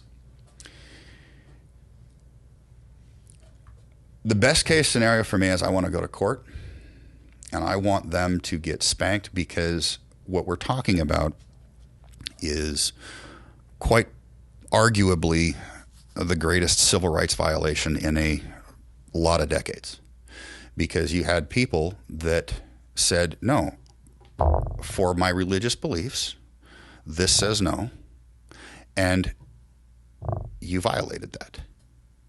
And it's not it's not something that says, hey, my religious beliefs.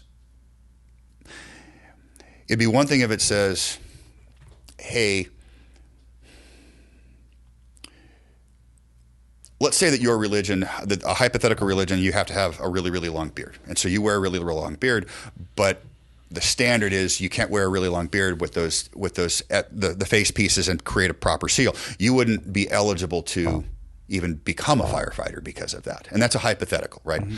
So this was something that was changed midway through the game. This wasn't part of our circumstances of conditions of hire. It's also a public employer, and so the standards for discrimination, prevention of discrimination, are way, way higher that public employers have to meet. So the idea, and we have a number of really important court cases that have been decided. So you have legislated law that's passed by lawmakers, and then you have what's called case law, when judges make a ruling on something, because with our separation, or with our checks and balances, you've got your executive branch, your legislative branch, and your judicial branch. The judicial branch interprets it. So a couple of years ago in Groff v. DeJoy at the Supreme Court, there was a postal carrier who got a job as a postal carrier because he wanted to observe the Sundays and not work on Sundays. So he got a job as a postal carrier because they don't deliver the mail on Sundays. Easy. He gets to practice his faith and never has to worry about being scheduled to work on a Sunday. Great. Well, then that post office picked up an Amazon contract. So now they got to deliver on Sunday. Is that what those fuckers are doing out there on Sundays? Uh-huh. I see those in our neighborhood, and I can't figure out what they're doing. Yeah, it's Sundays, or it's Amazon. Okay. So they pick up an Amazon contract, and he started out by saying, "Hey, can I just do shift trades with people? And I work on, they don't want to work on Saturday, but they'll work on Sunday. I'll work their Saturday. They work my Sunday." And they were like, "Okay, that's fine." And after a while, I think this is the nuances, but the nuances aren't important, but the ruling is. He even changed to a different post office that didn't have an Amazon contract. And then that post office picked up an Amazon contract. And he ended up suing, and the Supreme Court ruled going back to a Hardin decision, which I think was 70s or 80s against TWA, about what constitutes a hardship for the employer to be able to accommodate people's either religious or medical exemptions. And so they clarified the Hardin decision, which was actually, hey, Hardin has been improperly interpreted for a while or been improperly applied. So we're going to clarify how it needs to be applied. And that was a giant win for us.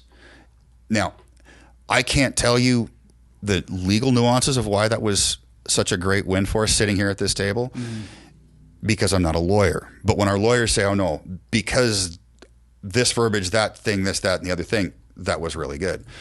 So I'm sure it sets a precedence of some kind correct. That they can argue on your behalf or in your favor. Yes. I think it has to do with what presents a hardship to the organization. And one of the things in a number of these court cases has been you've got the hardship standard or they either prove that it's a hardship, but then they're required to do the least restrictive reaction. Now, that least restrictive reaction is, you know what, we could have put you on leave without pay. That would have been less restrictive because you still would have been an employee. You still would have had a job. You're on leave without pay. That's less restrictive. Or they could let you just mask and test. Or they could. I was working my way there. Even less restrictive. Even less restrictive. They could put us on leave with pay. Less restrictive. Mask and test. Less restrictive. You're still on the job doing your job. Correct. We had people that I think put it in writing that they would be willing to provide and pay for their own mask and testing supplies. We also have it. We've done some digging. And I want to be careful till we protect our legal strategy. We know there was money left. They didn't spend it all. So for them to claim that we don't have the money for the masks and federal money for that stuff specifically? Yeah. You ever Googled how much of that money went missing? I haven't, but I'd probably go mad. Like I'd probably get very, very angry. It was more for individuals. What do they call it? The PPP money? Something like that. Michael? Yeah. Do a quick Goog of the old billions of dollars in PPP money they cannot account for. I don't even know what term I would use. Are those the COVID checks that everybody supposedly got? Is that what that was? Or is that the payroll protection? That's the payroll protection. So that was the businesses that got payouts so that they could keep supposedly. And this is a question. Is this the money that I wasn't a business owner at the time, so I'm not necessarily. I'm over my skis a little bit on direct knowledge, but it was money that. Oh, that makes it more fun to talk about. Yeah. I try to be careful with that sometimes. I believe it's money that businesses were paid to care for their employees and to basically keep the ecosystem on life support so we could probably make our way out of the pandemic. Right. Okay. And there were ways you could increase the number of employees. You know what I mean? What have you found, Michael? This is like a Google AI summary. I don't know how helpful it's going to be. I mean, it has the term AI in it. It has to be correct. Yeah. Uh-huh. Can you make – there you go. Yeah. Payroll protection plan. Okay, paycheck protection. Yeah, unaccounted for PPP. Yeah, paycheck protection funds can be referred to money that was either fraudulently obtained, as misspent, or not properly accounted for. Yeah, but how much? Right. Oh, the U.S. Small Business Administration estimates that a substantial percentage of PPP funds were dispersed to potentially fraudulent actors. Yes. Yes, Michael. Hit enter on that. $200 billion. That's a lot. When it would take 5 to rebuild Hawaii. Is that the number? That's what I thought I remember, like when Tulsi Gabbard was on Joe Rogan's show. I think that I could be remembering wrong, but I'm pretty sure that was the number, and that was where I heard the number get thrown out. That there was like the estimate, the early estimate was like it would take $5 billion to rebuild all of the wildfire, the homes that were ruined in the wildfires in Hawaii. That's what this is saying is 5.5 bill. Yeah. So Small Business Association Inspector General estimates $64 billion in fraud from Triple P. Scroll down a little bit, Michael. Other reports indicate total amount of relief funds could be higher, with one estimate at $200 billion. Data analytics to identity fraud schemes. The OIG, Office of Inspector General, stated that the rush to disperse funds made it easier for fraudulent or fraudsters to apply for loans. I agree with that. God, what a balance between trying to get money to people who needed it and knowing I don't think that there's no way they couldn't have realized that was happening. Whether or not they cared could probably be the more interesting conversation. Yes, but when you do something that fast, the vetting process goes right out the window because you're doing it. It's essentially it's emergency. Yeah, and that's it's kind of funny. It gets back to you can't have in emergency operations. You can't have effectiveness and efficiency for emergency operations. Yeah. You just can't. In one instance, the SBA failed to complete the review process for 37,938 PPP loans flagged with a hold code of 70, which probably means pay the fuck attention. In parentheses, it doesn't say that. It says potential clawback. Right. Totaling approximately $4.6 billion. Yeah. So nearly 40,000 with a code telling them to hold. And somebody said, I have a better idea. Send those checks. Right. Wow. Damn. I have heard, there's wild stories of people who during COVID found their first Lambo. Yeah. Yes, exactly. Funny how that worked. So that's somebody has to pay for all of that at some point. That's you and me, taxpayers. So, loans were forgivable if businesses met certain criteria, such as using at least 60% of the funds for payroll costs. Yeah, and that's the thing. They were passing it through to ensure because many businesses, hard shutdown. Right. People instantly no payroll check. So that I understand the desire for that. Man. Yeah. So that's a mess. And what's it going to take to, we've had 3 pretty big natural disasters on American soil in the last few years because you got the Hawaii wildfires, you've got Appalachia and all the damage that happened there with the hurricane and the fallout from that. And then we've recently got the wildfires Palisades that Jim Brabbitt talked about. Yeah, I feel like they still had money left for your masks and testing. They probably did. Point being. Yeah. So that was our thing is, hey, we'll mask, we'll test, we'll do that. And no. So, yeah. Are you aware of other lawsuits like this? Yes, there are. I'm glad you asked because I need to make sure I remember to include them. There are. Our lawyer is representing a couple of people, a number of other agencies. So in just that our lawyer is representing, we've got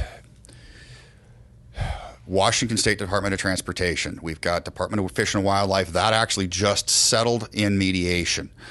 We got... How far along were they? Courthouse steps. So right before... Yep. Trial was supposed to begin like on Monday, and Friday or Monday was when trial was supposed to begin, and they settled on Thursday. I'm sure just incidental timing. Yep. Could have happened at any time. But it just happened. Here's the thing: in our case, the bad guys have to believe that we're ready to go the distance, and if they think that they can keep us from going the distance, they're going to play that game. Yeah. So when who else University of Washington Medical Center. The Department of Youth, DCYF, Department of Corrections and Youth. I forget what the F is. But these are all in Washington. These are all in Washington. How about nationally? Are you aware of other things like this happening? There are, but I think New York has some. Yeah. We're not so much following cases. We have a couple of people that have more time on their hands. And so they're sort of feeding us information. They're tracking these things. And what we'll hear about court cases that either were settled or a decision was rendered inside a court. There was a lady who worked for Blue Cross Blue Shield back in Michigan, I believe it was, that just got $12 million on her wrongful termination for this same basic argument. Bay Area Rapid Transit employees, I think they went to court. They prevailed. They got a number. Forget what their number was. So it's predominantly in cities that are heavily influenced by left of center politics. How's that for a respectful way of saying it? I mean, it's not only respectful, but I think it's accurate. I want to be accurate, and I'm trying to be respectful. I'm not going to lie about it. I'm not going to misrepresent something willfully. Yeah. So it's predominantly in those areas, and that's what we're seeing. So there's a bunch in Washington, but those are the ones that I'm intimately aware of because either our lawyer is representing them. There was called it the Bacon case because the lead plaintiff's last name was Bacon. That's a cool last name. Memorable, at least. Yes, very memorable. I don't think that would be a cool last name growing up. Probably not. Maybe later in life. Maybe later in life. It's meat candy. Bacon v. United States would be dope. Yes. But, you know. Yeah. This one was Bacon v. Spokane, city of Spokane. That's not bad. No. That's not bad. That's not bad. Probably sucks as a seventh grader. Yes, it probably does. But their case got tossed by a judge. They appealed up to the Ninth Circuit Court of Appeals. The Ninth Circuit Court of Appeals sent a ruling, sent it back, said, no, you will try it. And not only will you try it, you will try it with these parameters. And the way that they laid it out, according to our lawyer, or let me rephrase that, according to my understanding of what our lawyer said, it's basically like a spanking to the judge that tossed it out. Like, yeah, you messed this up. Bad. Yeah. I'm not a lawyer either. I don't understand a lot of the judicial system, but I have heard from many lawyers that one thing that judges don't like are appeals that don't go in their favor. 100%. Because it's essentially their scoreboard, their record. Correct. They're being told that they're wrong and that they ruled on the law incorrectly. Yeah. And so what we're finding now, here's the interesting thing. In the beginning, we filed an injunction trying to block the mandates at the very beginning. And that was done in state court, and that didn't go very well. A lot of the cases that were filed early on when mandates were first starting being announced and pushed were, again, I'm not a lawyer, facial challenges, which is saying you can't do X. You can't do this. Well, then there's the as-applied challenges. Facial challenge as applied. The as applied is we're not arguing whether or not you can do it. We're arguing that you did it incorrectly, which opens the door for other things.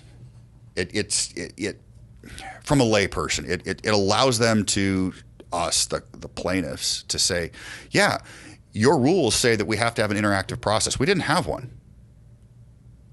Your rules, Washington, it's codified. You cannot fire a firefighter not for cause.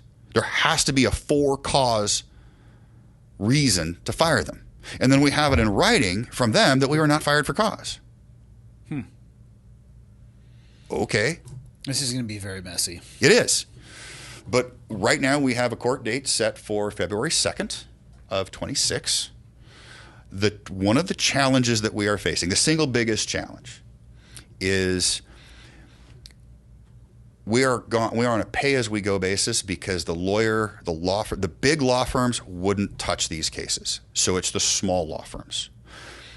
Early on in the process, our lawyer sent his paralegal to a conference in Atlanta that was a legal conference for people dealing with this COVID-related litigation. And one of the early key speakers went up and, to drive the point home about why everybody's here, network, use one another, they went down. How many of you work for a law firm with 500 people? No hands. How many people work for a law firm with 200 people? No hands. And they went all the way down. And there was a handful of people that worked for law firms that had 20, 25 people. Why are the big ones avoiding it? I don't know. It's interesting that they are all avoiding it. Yes. One of the things I've been told is that oftentimes with some of these great big landmark big things is that you'll find a little attorney that's just scrappy that'll take it on and just getting their ass kicked. And right about the time they get to the 5-yard line, great big super mega law firm will swoop in and push it across the goal line and then take all the credit. I don't know if that's the case. Our lawyer has said we are actively soliciting for help. I'll listen to anybody. I want help. We're trying, because he's swamped. He's buried. Yeah. He's buried. Is he only focusing on these type of issues now? I think he's got other cases, but he's got to keep the lights on.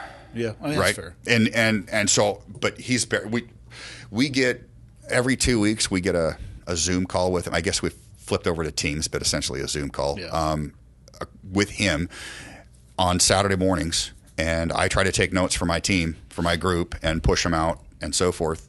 And he usually looks pretty tired. Is it just a waiting game for you guys at this point? You're just letting the process play itself out? Us as the plaintiffs, yeah, we got to kind of let it play out. And as firemen, we are terrible at this waiting thing. If there's not an emergency, we'll create one. We're just bad at that.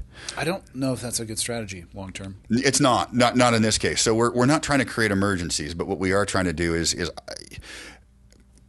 trying to communicate with one another, stay tight as a community, because we've got one of our members that is living in a Terry travel trailer with 3 little kids because he's had to start his career all over again in Virginia as a firefighter. You know, my wife and I, we lost almost everything material. Almost everything. Yeah.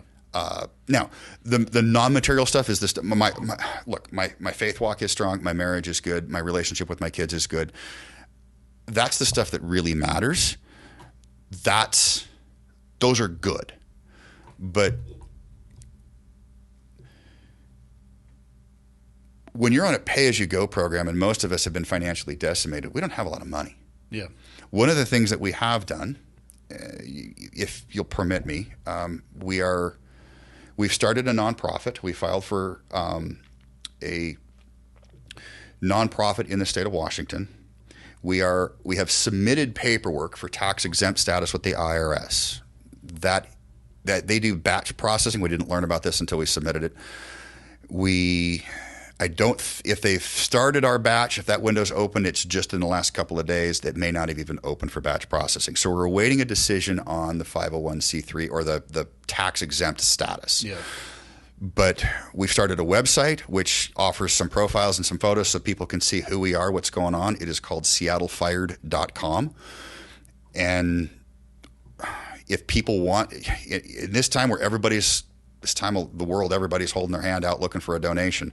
But if somebody feels that they want to donate, we would love and be very appreciative of any donations. The donations are going to go to the legal expenses. And when this whole issue is settled and done, if there's a surplus, the money, it's already in our formation documents that any monies left over will be put to another group that's similar to us. And it's important to me, because right now my name's on some of the formation documents, that we're really, really clear. Yeah, we're fighting for us, but we're also fighting for everybody, because this is a civil rights issue.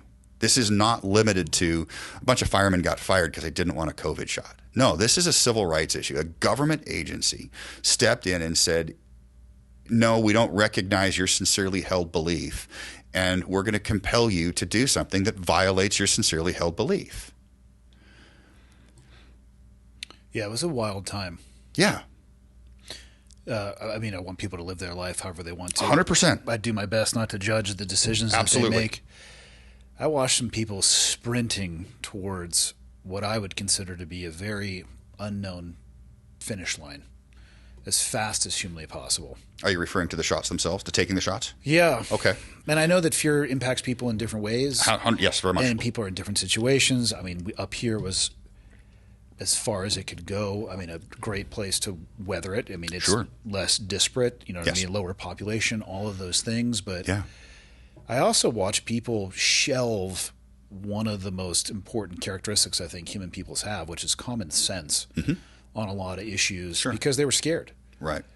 And I know people who have taken every fucking vaccine known to man, COVID-related, and are probably in line for their 18th booster right now. Yep. And they're fine. Yep. But I also do know people who have had very adverse issues to it as well. I've had one specifically earlier on, myocarditis. He had an issue with his heart, completely healthy individual beforehand.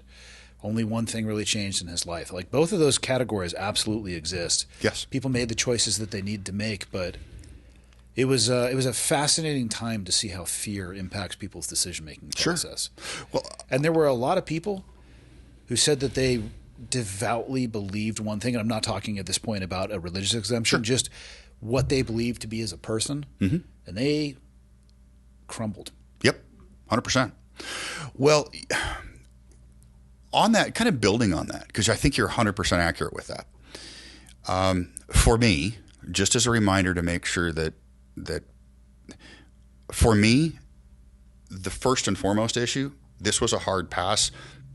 We can sit here and debate and talk about were these safe, were these not safe, the adverse effects and all of the fallout from that. And I'm happy to engage in that conversation.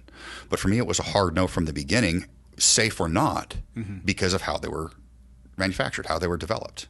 Period. End of story. That's that. I have people that I know that are, first circle of friends, right? The smallest circle is, our spouse, our kids, maybe our parents, our siblings. And then you get a little bit out and you get the people those are your friends and people that you know. And then another ring or two out and you're your Facebook friends, right? That you really aren't friends with them, but you saw them at a party once. I got people in my first two circles. One of them died. Now, they don't share my theology. That's fine. One of the cruxes of my theology is freedom of choice. You choose what's good for you. I'm choosing this is not okay for me. So I have a feeling that when we get into the depositions, we're going to be hammered on that by the opposing counsel. They're saying that they want to interview all of us. About the depth of your beliefs? Correct. The depth of our belief. And the hard part is that, dude, I lost my career over my belief. Yeah. I lost my ability to provide for my family over my belief. I don't know if there's not too many steps are more significant than that. Those interviews actually, I think, will favor the people they're interviewing far more than the interviewer. Because if the people that you're in this lawsuit with believe what they say they believe for the reasons that they did, it's not that hard to articulate. I agree. And you can sit there and you can try to poke holes. Like, I know what my core beliefs are, and people can try to poke holes in them all day long. 100%. And I'm like, guess people, it's like half of what social media is asking people you don't know questions you don't actually care about. But, half? Maybe. How about 7/8? No, but I mean, people try to gauge the depth and fervor of my beliefs all the time, and I don't care what angle they come from. My answer is not going to change. Sure. Because I don't have this fabricated story in my mind that I have to bounce. Okay, well, they're asking it from a slightly different way, so what is my answer? I'm like, no, this is what I believe. Right. Like, that interview is that's not going to be hard for you guys. Yeah. Depositions I've never been a part of one. I've never been deposed before. So I don't know what I'm talking about from experience. I've observed some mediation, but when would that likely happen for you? Obviously before Feb. Technically, those were supposed to have begun last week. Oh, you're not going to court in February of 26 at least. Right. Yes, they were technically supposed to. We have people in our group they were scheduled for last week. And because the law firm, the city has hired outside counsel. They hired a big shot law firm that I believe is headquartered out of Chicago. And they are saying that they want to depose all of us. All right, fine. We gave them schedules. They put us a live matrix out where we could update, hey, this is our availability. We all submitted it. And right now, we are in a giant measuring contest about who's going to have. We have submitted what they have asked for in discovery. That's the word I'm thinking for.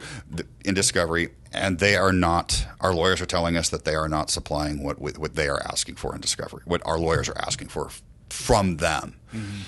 There's a little bit of a sticking contest. They seem to think that they should have access to a particular messaging app that we have, but our attorney is on that. So I don't see how they're going to get that because that's attorney-client privileged information. Yeah, that is so far out of the depth of my knowledge. I don't know. I mean, yeah, I don't see how they're going to get it.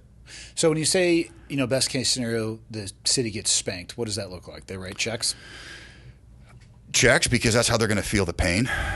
And and they're going to be told that you can't do this again. This is not okay. You don't get to violate civil rights. So checks, and you want them to change policy. Yeah, that would be the perfect thing. What if they made you choose between the two? It's a good question. I'd have to see. I don't know if I don't have enough information out to offer that answer, because we've been damaged. Now the thing is that choosing between the two is if somebody offers us pretrial settlement, because a pretrial settlement is not going to change policy. That's likely what's going to happen. Well, again, depths of my legal knowledge have been exceeded. Couldn't you make it a contingency of the settlement? It could. I feel like in suits they did that. Sure. Which is where the vast majority of my legal knowledge comes from. That is the thing, is my understanding is that because it's a negotiation, I think that they can say, I think it's possible. I think it's possible. It's theoretically possible. Will it happen? I don't know. So we have a number of people that have requested to be reinstated and go back. We have a few people that have said no.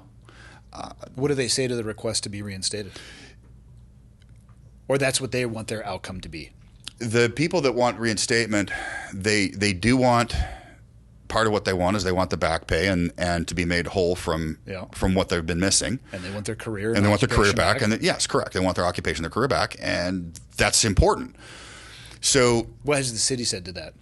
The city has been largely silent. There have been a couple of peeps, months and months, and right about a year ago. It's been that many months. Right about a year ago, there was some peeps about, okay, yeah, maybe we'll take you back, but we'll hire you back and you'll go through the academy all over again. I'm sure the instructors would love that. Especially since I taught some of the instructors. That's what I'm saying. I'm sure that would be great. Right. So it's like, okay. Now, we've had people in that group. We have had people, and for just protecting stuff, I'm not going to tell you which group I'm in. Mm-hmm. There are people in the groups that have said, hey, I will submit to a skill evaluation.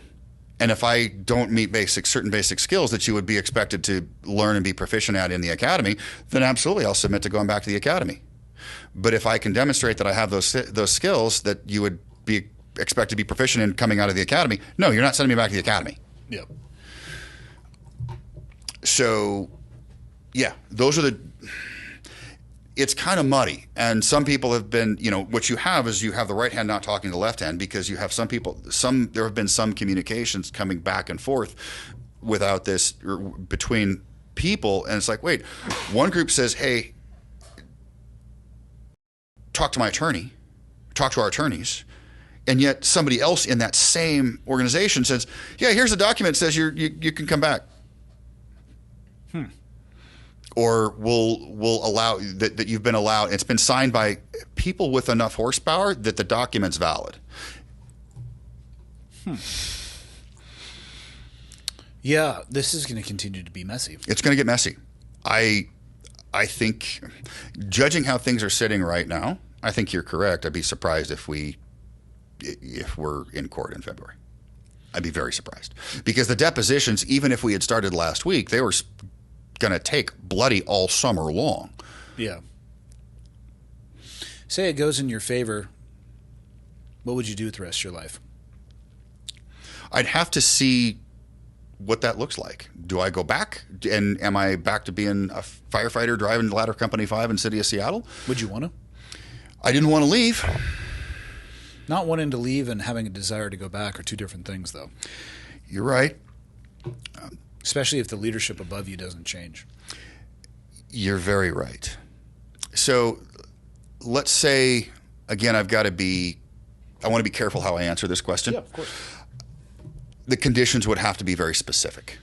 And I don't think it would be wise. I think the lawyer would say, don't say too much right now on that. I love the question, and I will happily talk to you off camera. No, I'm just talking conceptually.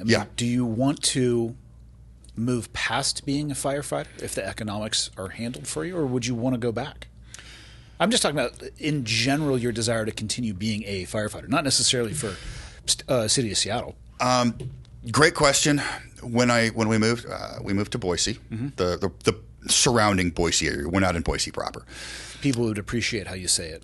With a soft S. Boise. I'm like, it's Boise. It's a soft S. Been yelled at. Yeah, yes, Boise. It's Boise. I sat with, it was not a formal interview, but I sat with a meeting with one of the local fire chiefs who is good friends with my old captain and a dear friend.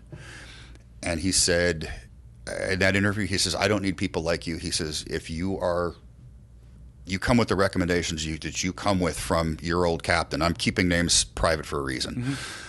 He goes, I need you. Your experience, your desire to share what you have, your desire to lead by example. My department needs you. But is that what you want to do? I'd love to be a fireman. I did. I have to be somewhat coy on this because I know you're asking direct questions. I'm not trying to be a wanker on it. I'm just saying, if you considered, I mean, I couldn't do it because it didn't pay well enough. That's one of the challenges. Is they were paying $20 an hour. I love being a SEAL. Yes. I'm thankful every day that I'm away from it. Correct. And that's more the question I'm asking. You got to hang it up at some point. Correct. I do. Are you better? And again, this has nothing to do with the lawsuit. This is just conceptually as a person. Are you better hanging it up early and giving yourself that runway to reinvent yourself? Sure. And there's no wrong answers in this either. Right. Or do you wring the cloth for as long as you can to get every drop out and then reinvent yourself? But it's pros and cons to both. Correct. I paid an immense physical price for that job and how I did it. 15 surgeries. Most of them were from the fire department, from injuries I sustained. And there were plenty of injuries I got that I didn't get surgeries for. I'm very much the $6 million man. Are you old enough to remember that TV show, Lee Majors? I am old enough to remember, never got into it. Okay. Because Airwolf and Knight Rider are superior shows. Airwolf is definitely a superior show. It is. Absolutely. Do you know that Michael has no fucking clue what we're talking about? I've only ever heard of the $6 Million Man. You haven't? No, I have, but I've never seen it. In your mind, what do you think the show is about? Well, going off of context clues, a guy who got a bunch of surgeries or something. He's like bionic, right? Correct. That's pretty close, It's actually. pretty close. That's really close. He had a bunch of surgeries because he was in a test pilot accident, if I recall correctly. Yeah, I don't know. Yes. American hero of some kind. When he walks, bald eagles sing. So Yes, exactly. Right. Yeah. So yeah, that was. But what about Airwolf and Knight Rider? I'm pretty sure Knight Rider is about a car. Yes. Yep. Probably the Airwolf, first. I was thinking about no this the other day. clue. Probably the first rendition of AI. Interesting. I hadn't thought about that. Potentially, yeah. And Airwolf, I've talked about it enough. I think you know what that is. Yeah, it's about some kind of helicopter, right? Not some kind. It's the coolest helicopter ever. Some kind of helicopter. Followed by the helicopter in Blue Thunder. Yeah, that show didn't take off as well, though. No, didn't. God, the glory days. Apparently, Jan Michael Vincent was. I thought I saw like a documentary on the guy that was the lead actor in Airwolf. Yeah. Was Stringfellow Hawk, if you will. Yeah, Stringfellow Hawk. Yeah.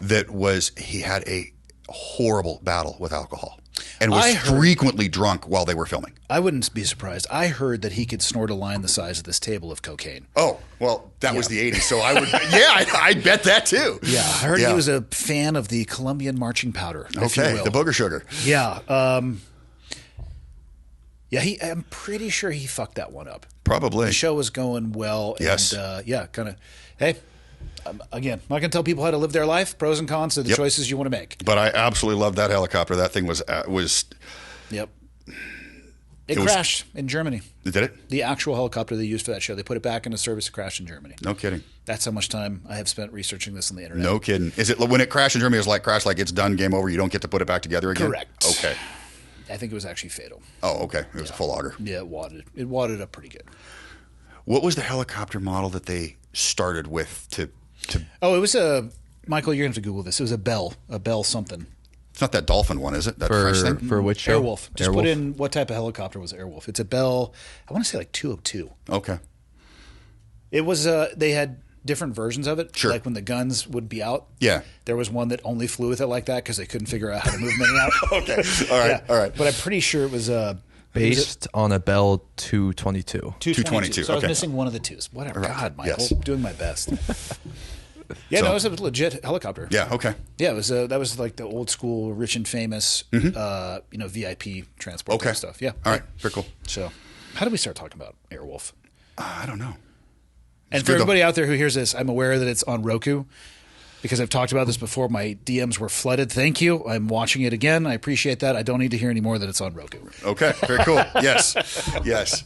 I found the solution. I took your advice and have been watching it on Roku.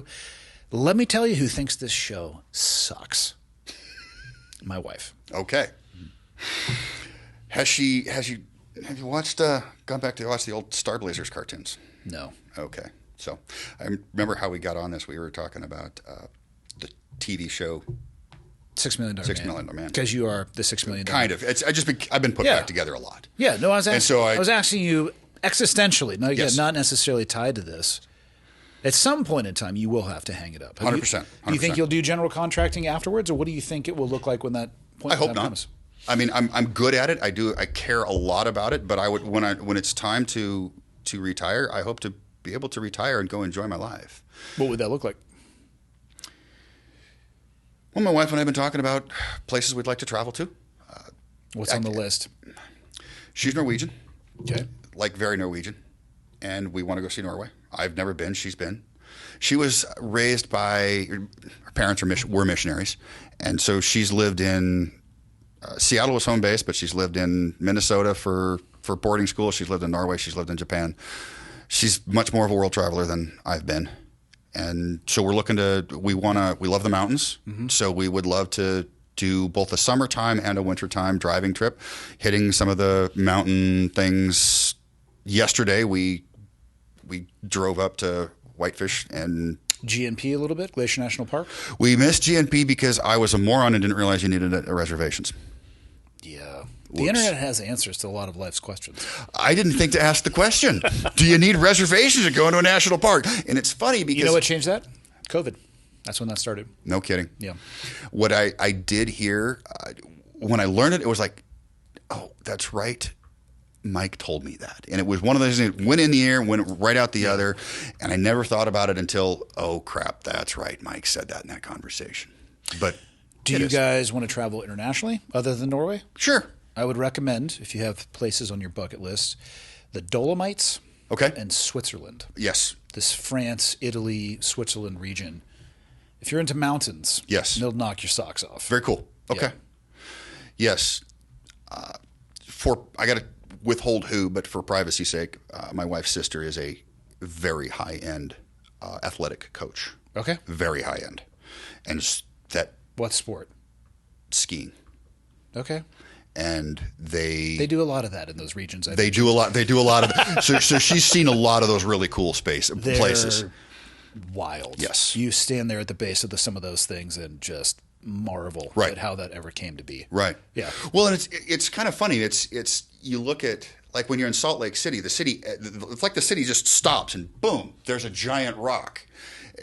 It strikes me that it's that grand. I mean, Salt Lake City is not grand. No, I'm not saying Salt Lake City. Salt Lake City would be like staring at a homeless man's asshole in comparison to the Dolomites. I will take that under heavy advisement. Thank you. Okay. Remember that next time you're in Salt Lake City, taking a gander.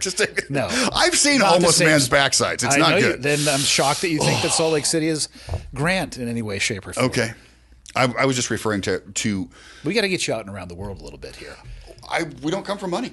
I haven't had a chance to make those travels. And I don't come from money either, for clarity. Understood. Much to my regret. Yeah. I had a very inappropriate attitude towards military service when I left high school or college. What do you mean?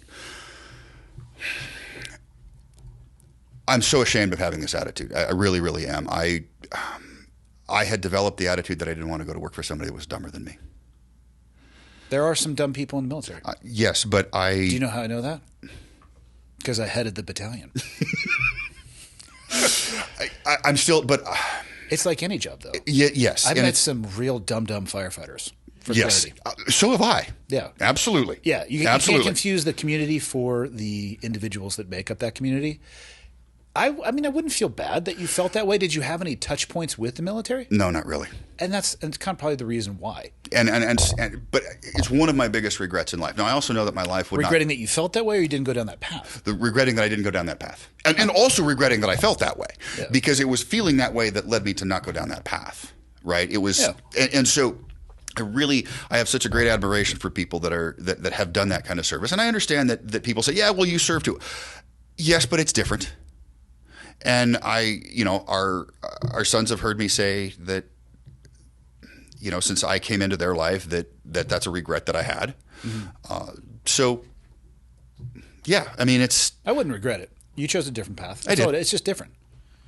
It's in a lot of ways, first responders, my personal opinion, the job is a little bit of I would say it's more difficult because at least the people I know who work in the first responder world, you don't get really to turn it off. And you also live generally, even though I have heard some fantastic stories about firefighters that commute.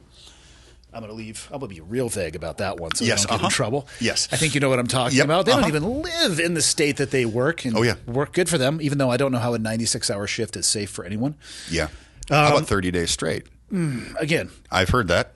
Yeah. A lot of it, honestly, it's going to depend. A lot of that's going to depend on how busy is the station that you are assigned at. Yeah. There's a lot of deviation. I've also heard that as well. Correct. Yeah. But, you guys... You don't turn it off. Like the cops I know, they're cops 24/7. Right. If something happens, they're going to get involved. Yep. And it's in the neighborhood that they live in. Yep. Maybe with one of their repeat customers or somebody that they know peripherally or socially. Yep. You guys are in the same boat. Anytime I've ever been around, if a firefighter drives by a car accident, guess what they're going to do? They're going to stop and help. You're qualified to do so, but you can't really turn it off. My old job, I could turn it off. Right. We would clock in. Sure. And clock out. Right. But it wasn't, and when you were very busy during those time periods and you knew what to expect. Right. But you also knew when it was going to end. Right. You guys don't know when it's going to end because it doesn't ever It doesn't. Really end. It ends when you retire and you ride off into the sunset, hopefully. Yeah. That's for cops die at 55 of heart disease. Correct. Or heart attack less than 10 years after being retired. I don't know what the stats are for firefighters. It's probably not much different, but it's not necessarily heart. A lot of it's cancer. So I don't know how that's not much of a ride into the sunset. It's not. So I came in and some of my personal habits I think are going to serve me pretty well for longevity because I was pretty fastidious about keeping my gear clean. There was a lot of guys that prided themselves on how dirty their gear was. Exterior, you mean? Yes. Like with the smoke and... Yeah, smoke, products of combustion. They wouldn't wash their gear because they thought it looked cooler. And I would take a shower in the morning, and I'd also take a shower every night. You're giving a little bit, my daughter would say you're giving OCD right now. Hey, absolutely. Yeah. Just a touch. A touch of the OCD. Just a touch. Maybe a touch of the tism. Hard to say. Not a doctor. Maybe. Just a little bit. Yeah, absolutely. Nothing wrong with that, right? Yeah. Richest man in the world, is it? Dude. So, richest man in the world, I think might have a weapons grade tism. Not a touch of the tism. To each their own. I'm not judging in any way, shape, not at all. Form. Yeah. Yes, absolutely. So yeah, but that's. But that stuff does make a difference. It does. For sure. Long term, it makes a difference. It meant that if we picked up a fire in the middle of the day, I didn't wait until the next morning to take a shower. I'd come back, get my gear cleaned up, go get me cleaned up, and okay, now I'm ready to go do it again.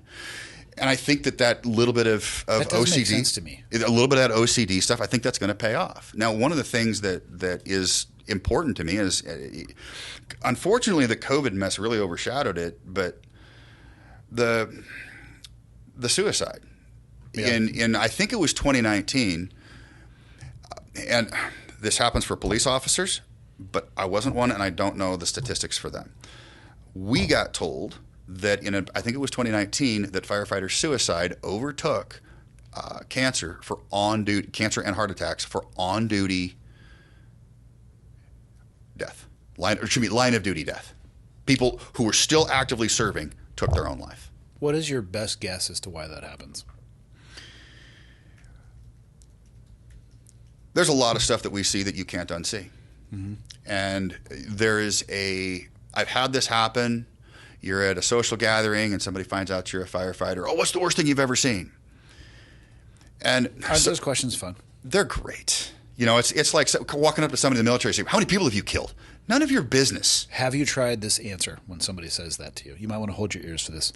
your wife, for the listeners, you did a good job of describing where she was from. I was going to tell you, if you need help, just blink and I'll change the subject. Yes. Because she is judging you from off. Yes.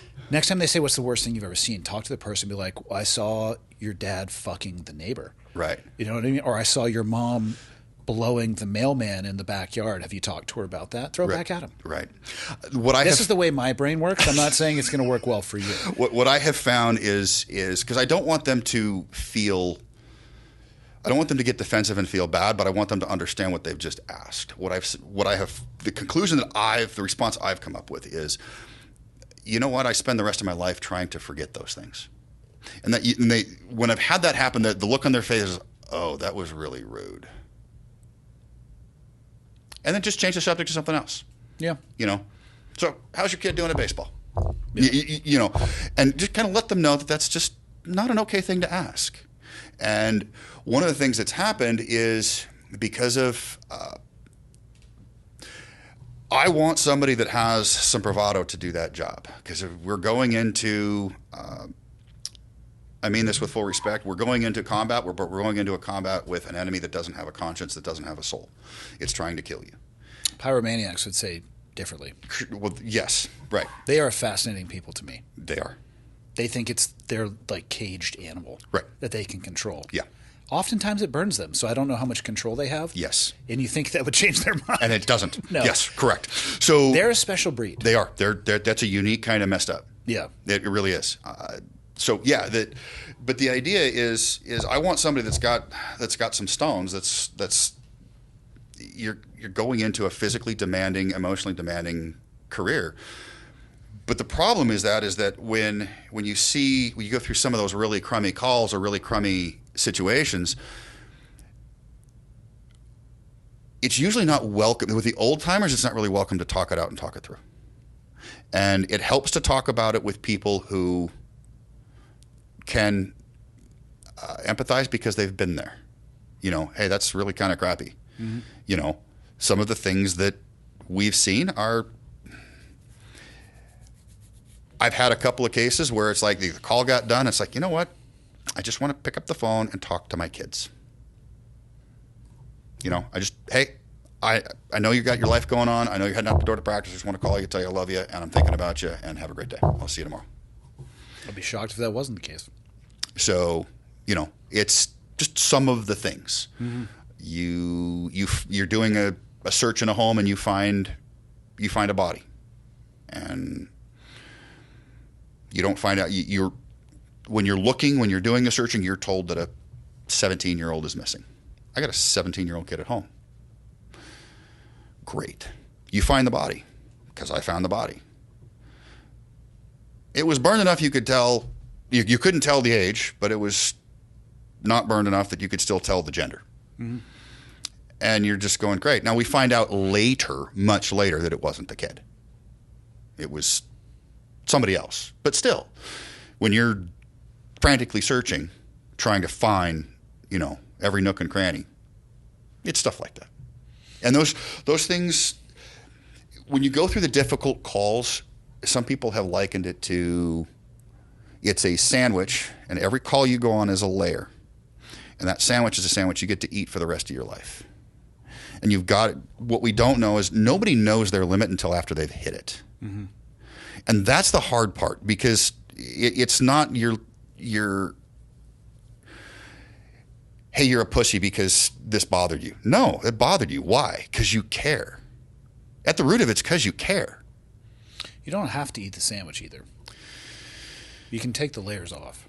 That was somebody else's analogy. I get it. I mean, whatever the analogy may be. Sure. I'd love to hear what techniques that you've got for you go talk to somebody who specializes in that type of trauma. Yeah. Because if firefighters are anything like special operations dude, they're not experts in how the brain works. And you don't have to be, because that's not what you get paid to do. Right. But there are people out there who have made it their life work to take layers off of sandwiches, or 100%. take eyedroppers out of cups before they spill over, whatever the metaphor may be. Right. But the person has to go seek that out. Yes. And a lot of it, culture has a lot to do with that as well. Right. And the culture has for a long time was, no, that's weakness. Well, when people start hanging themselves, hopefully that shifts culture. Exactly. So, yeah. So far, I'm on a personal note. I would really like to go see some counseling and see if I can get some benefit from it. I don't know. What are you waiting for? What's that? What are you waiting for? It's expensive. There are countless organizations out there that would give you counseling for free. Really? Yes. The Internet's going to be your friend on this one. And we will look. People realize the role that first responders play. I guarantee you will be able to find foundations or services that would speak to you as many times as you want, for as long as you want, for free. Interesting. It's out there. Okay. I say that based off my experience in the military NGO world. Okay. Or foundation world. People get it, but oftentimes you're going to have to seek it on your own to find it. But I guarantee you it's out there. Okay. I know it exists for law enforcement. Sure. So it has to exist. I would think if it exists for law enforcement, it probably exists for fire. It has to. There's no way it doesn't. So I appreciate the tip. Thank you. Yeah. We'll look into that because it would be nice. One of the things that was, when you lose your job, you also lose your health care. Yeah. So we are sourcing our health care on the open market in Idaho as fully self-employed, and one, it's expensive, and two, it doesn't cover shit. The episode I released today was about the healthcare system. Oh, okay. With a guy who was in finance for a decade and a half and was looking at it, and man, he did a deep dive and he unpacked some stuff about just why do things cost the way that they do? Sure. Is there any, these organizations are not looking to drive premiums down. No. While at the same time increasing your coverage. Right. Exactly. Exactly. Right. No, it's what was the word that he used? Racketeering. In many ways. Sure. And it's fucked because you don't have that many choices. And he was talking about how the Affordable Care Act took somewhere between 12 to 14 of these large organizations, and now there's 4. Right. And it may look like there's still a bunch, but they all tier up to the same organizations. Right. So, yeah, it's a wild world out there. It is.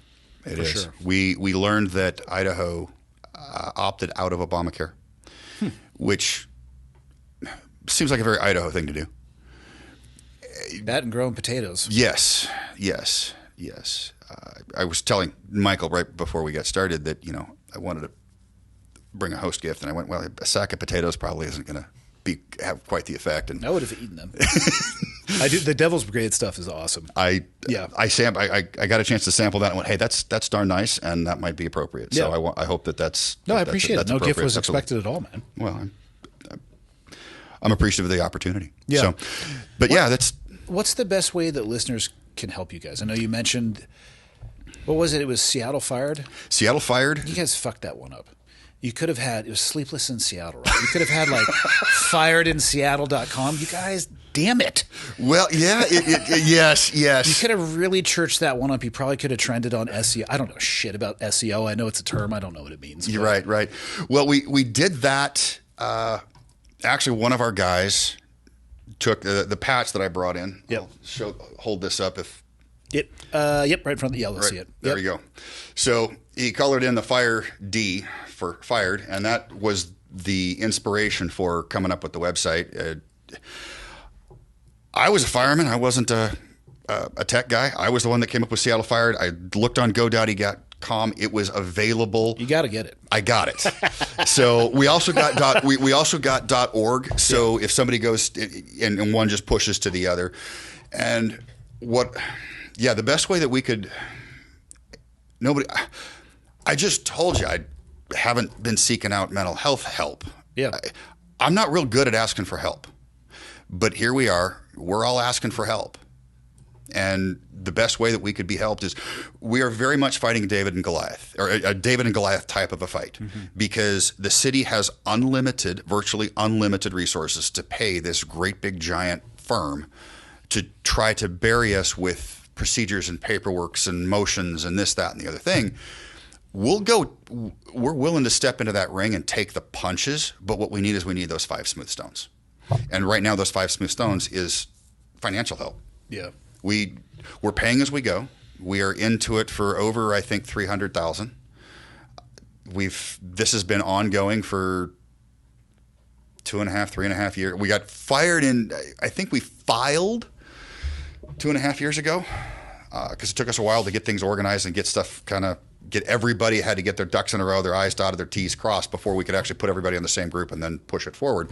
So I think it's been, 2.5 years. This is what we've been, and the city's, I think at 1.5 million or some crazy number like that with. Yeah. So I think if you guys can stay the course, you're going to be okay. I think if we can stay, I genuinely believe if we can stay the course, we're going to be okay. The challenge is we got to be able to stay that course.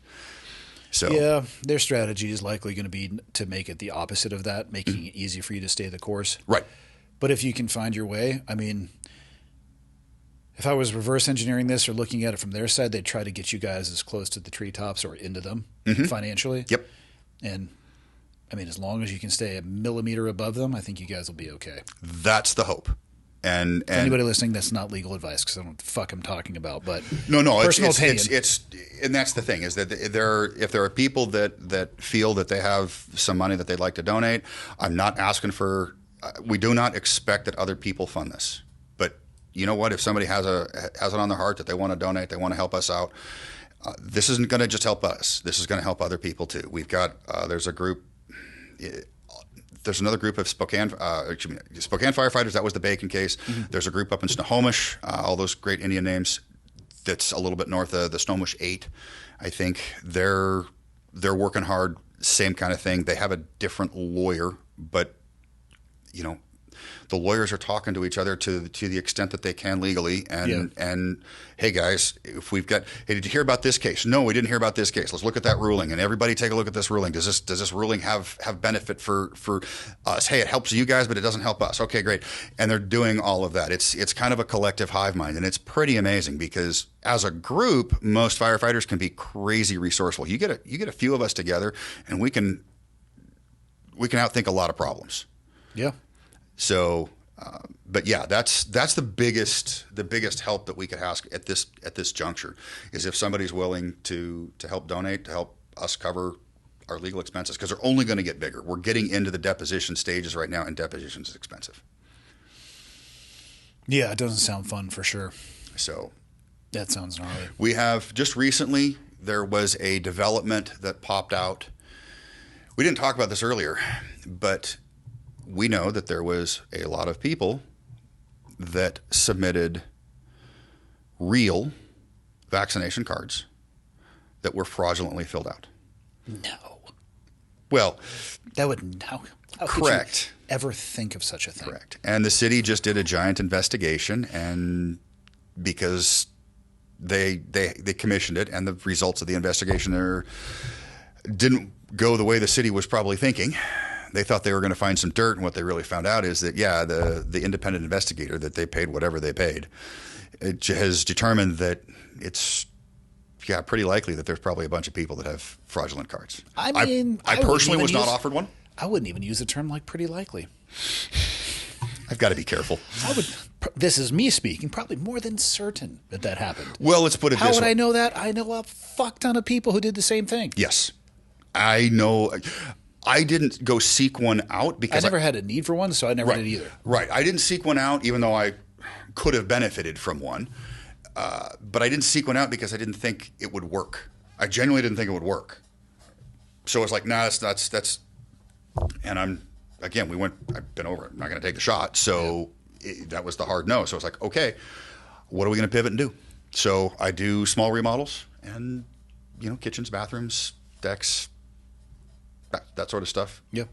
Try to keep the customer service really, really high level craftsmanship, that sort of stuff. What's the website for your business? We are freedomcontractingservices.us. Jesus, man. FCS. Shorten this up. Thank you. freedomcontractingservices.us. Who is your websites? Sorry. Yeah. That's us. All so right. It's just me. We obviously when we're required to, we'll bring in people that are certified in certain trades and skills because we have to. But the bottom line is I'm licensed as a general contractor, registered, not licensed. Idaho does it different. I'm registered as a general contractor, but I'm not the guy that picks up the phone and then you're going to see 25 strangers walking through your house. If you hire me to remodel your bathroom, it's going to be me walking through your house remodeling your bathroom. It's not a bad way to make a living. My dad grew up in the trades, and yes, I largely did too. I don't have. Yes, he was a mason, right? He was a mason. Yeah. I carried bricks for him, so I had a different optic on the trade. But I can still carry bricks. He can build stuff. And you got a hell of a grip too, I'm sure. I don't know, Michael. How's my grip? Pretty weak. Why did you start shaking your head as soon as I started talking? You didn't know where I was going with that. I assumed. So, what do you want to leave people with? We've been at it for about 2.5 hours. Wow. A lot of gratitude. I appreciate the opportunity to serve people. I loved it. It was my, I got the benefit to do what my lifetime dream was, right? Which is really cool. Would I like to do it again? Yeah, there's a big part of me that would love to go back to doing that.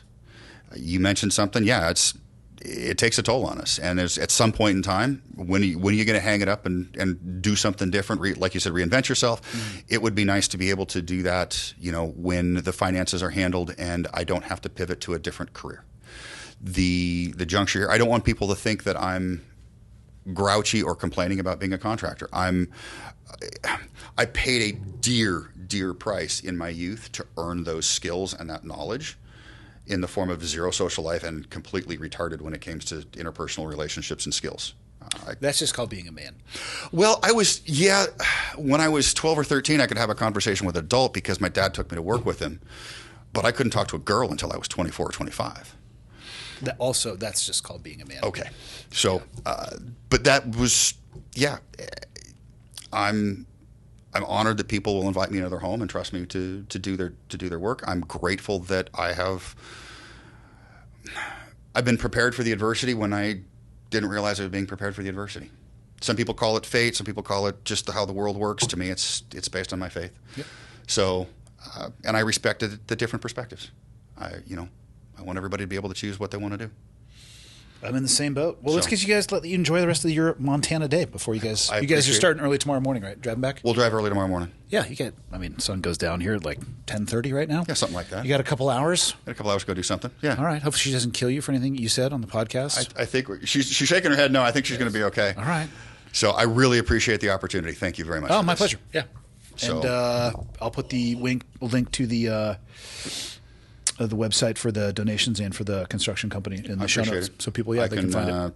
I'll email that to you if that's the easiest way for. It is indeed. Does Michael get those, or do you email those? No. Okay. You see those buttons he pushes? Yes. That's about as much as I trust him. Doing a really good job. I remember the other day when you forgot to turn your microphone on. I remember. What day? That's happened multiple times.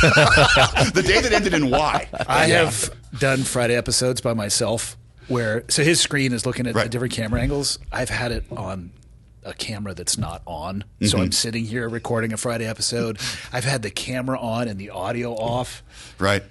What other ways? Every 7 ways from Sunday, I messed this thing up. Yeah, we've had some real juries. SIM cards failing halfway through. Well, that's technical. There was one episode where the video started turning itself off 8 times. Oh, goodness. Oh, yeah. Yeah, that was fun. It did it one time.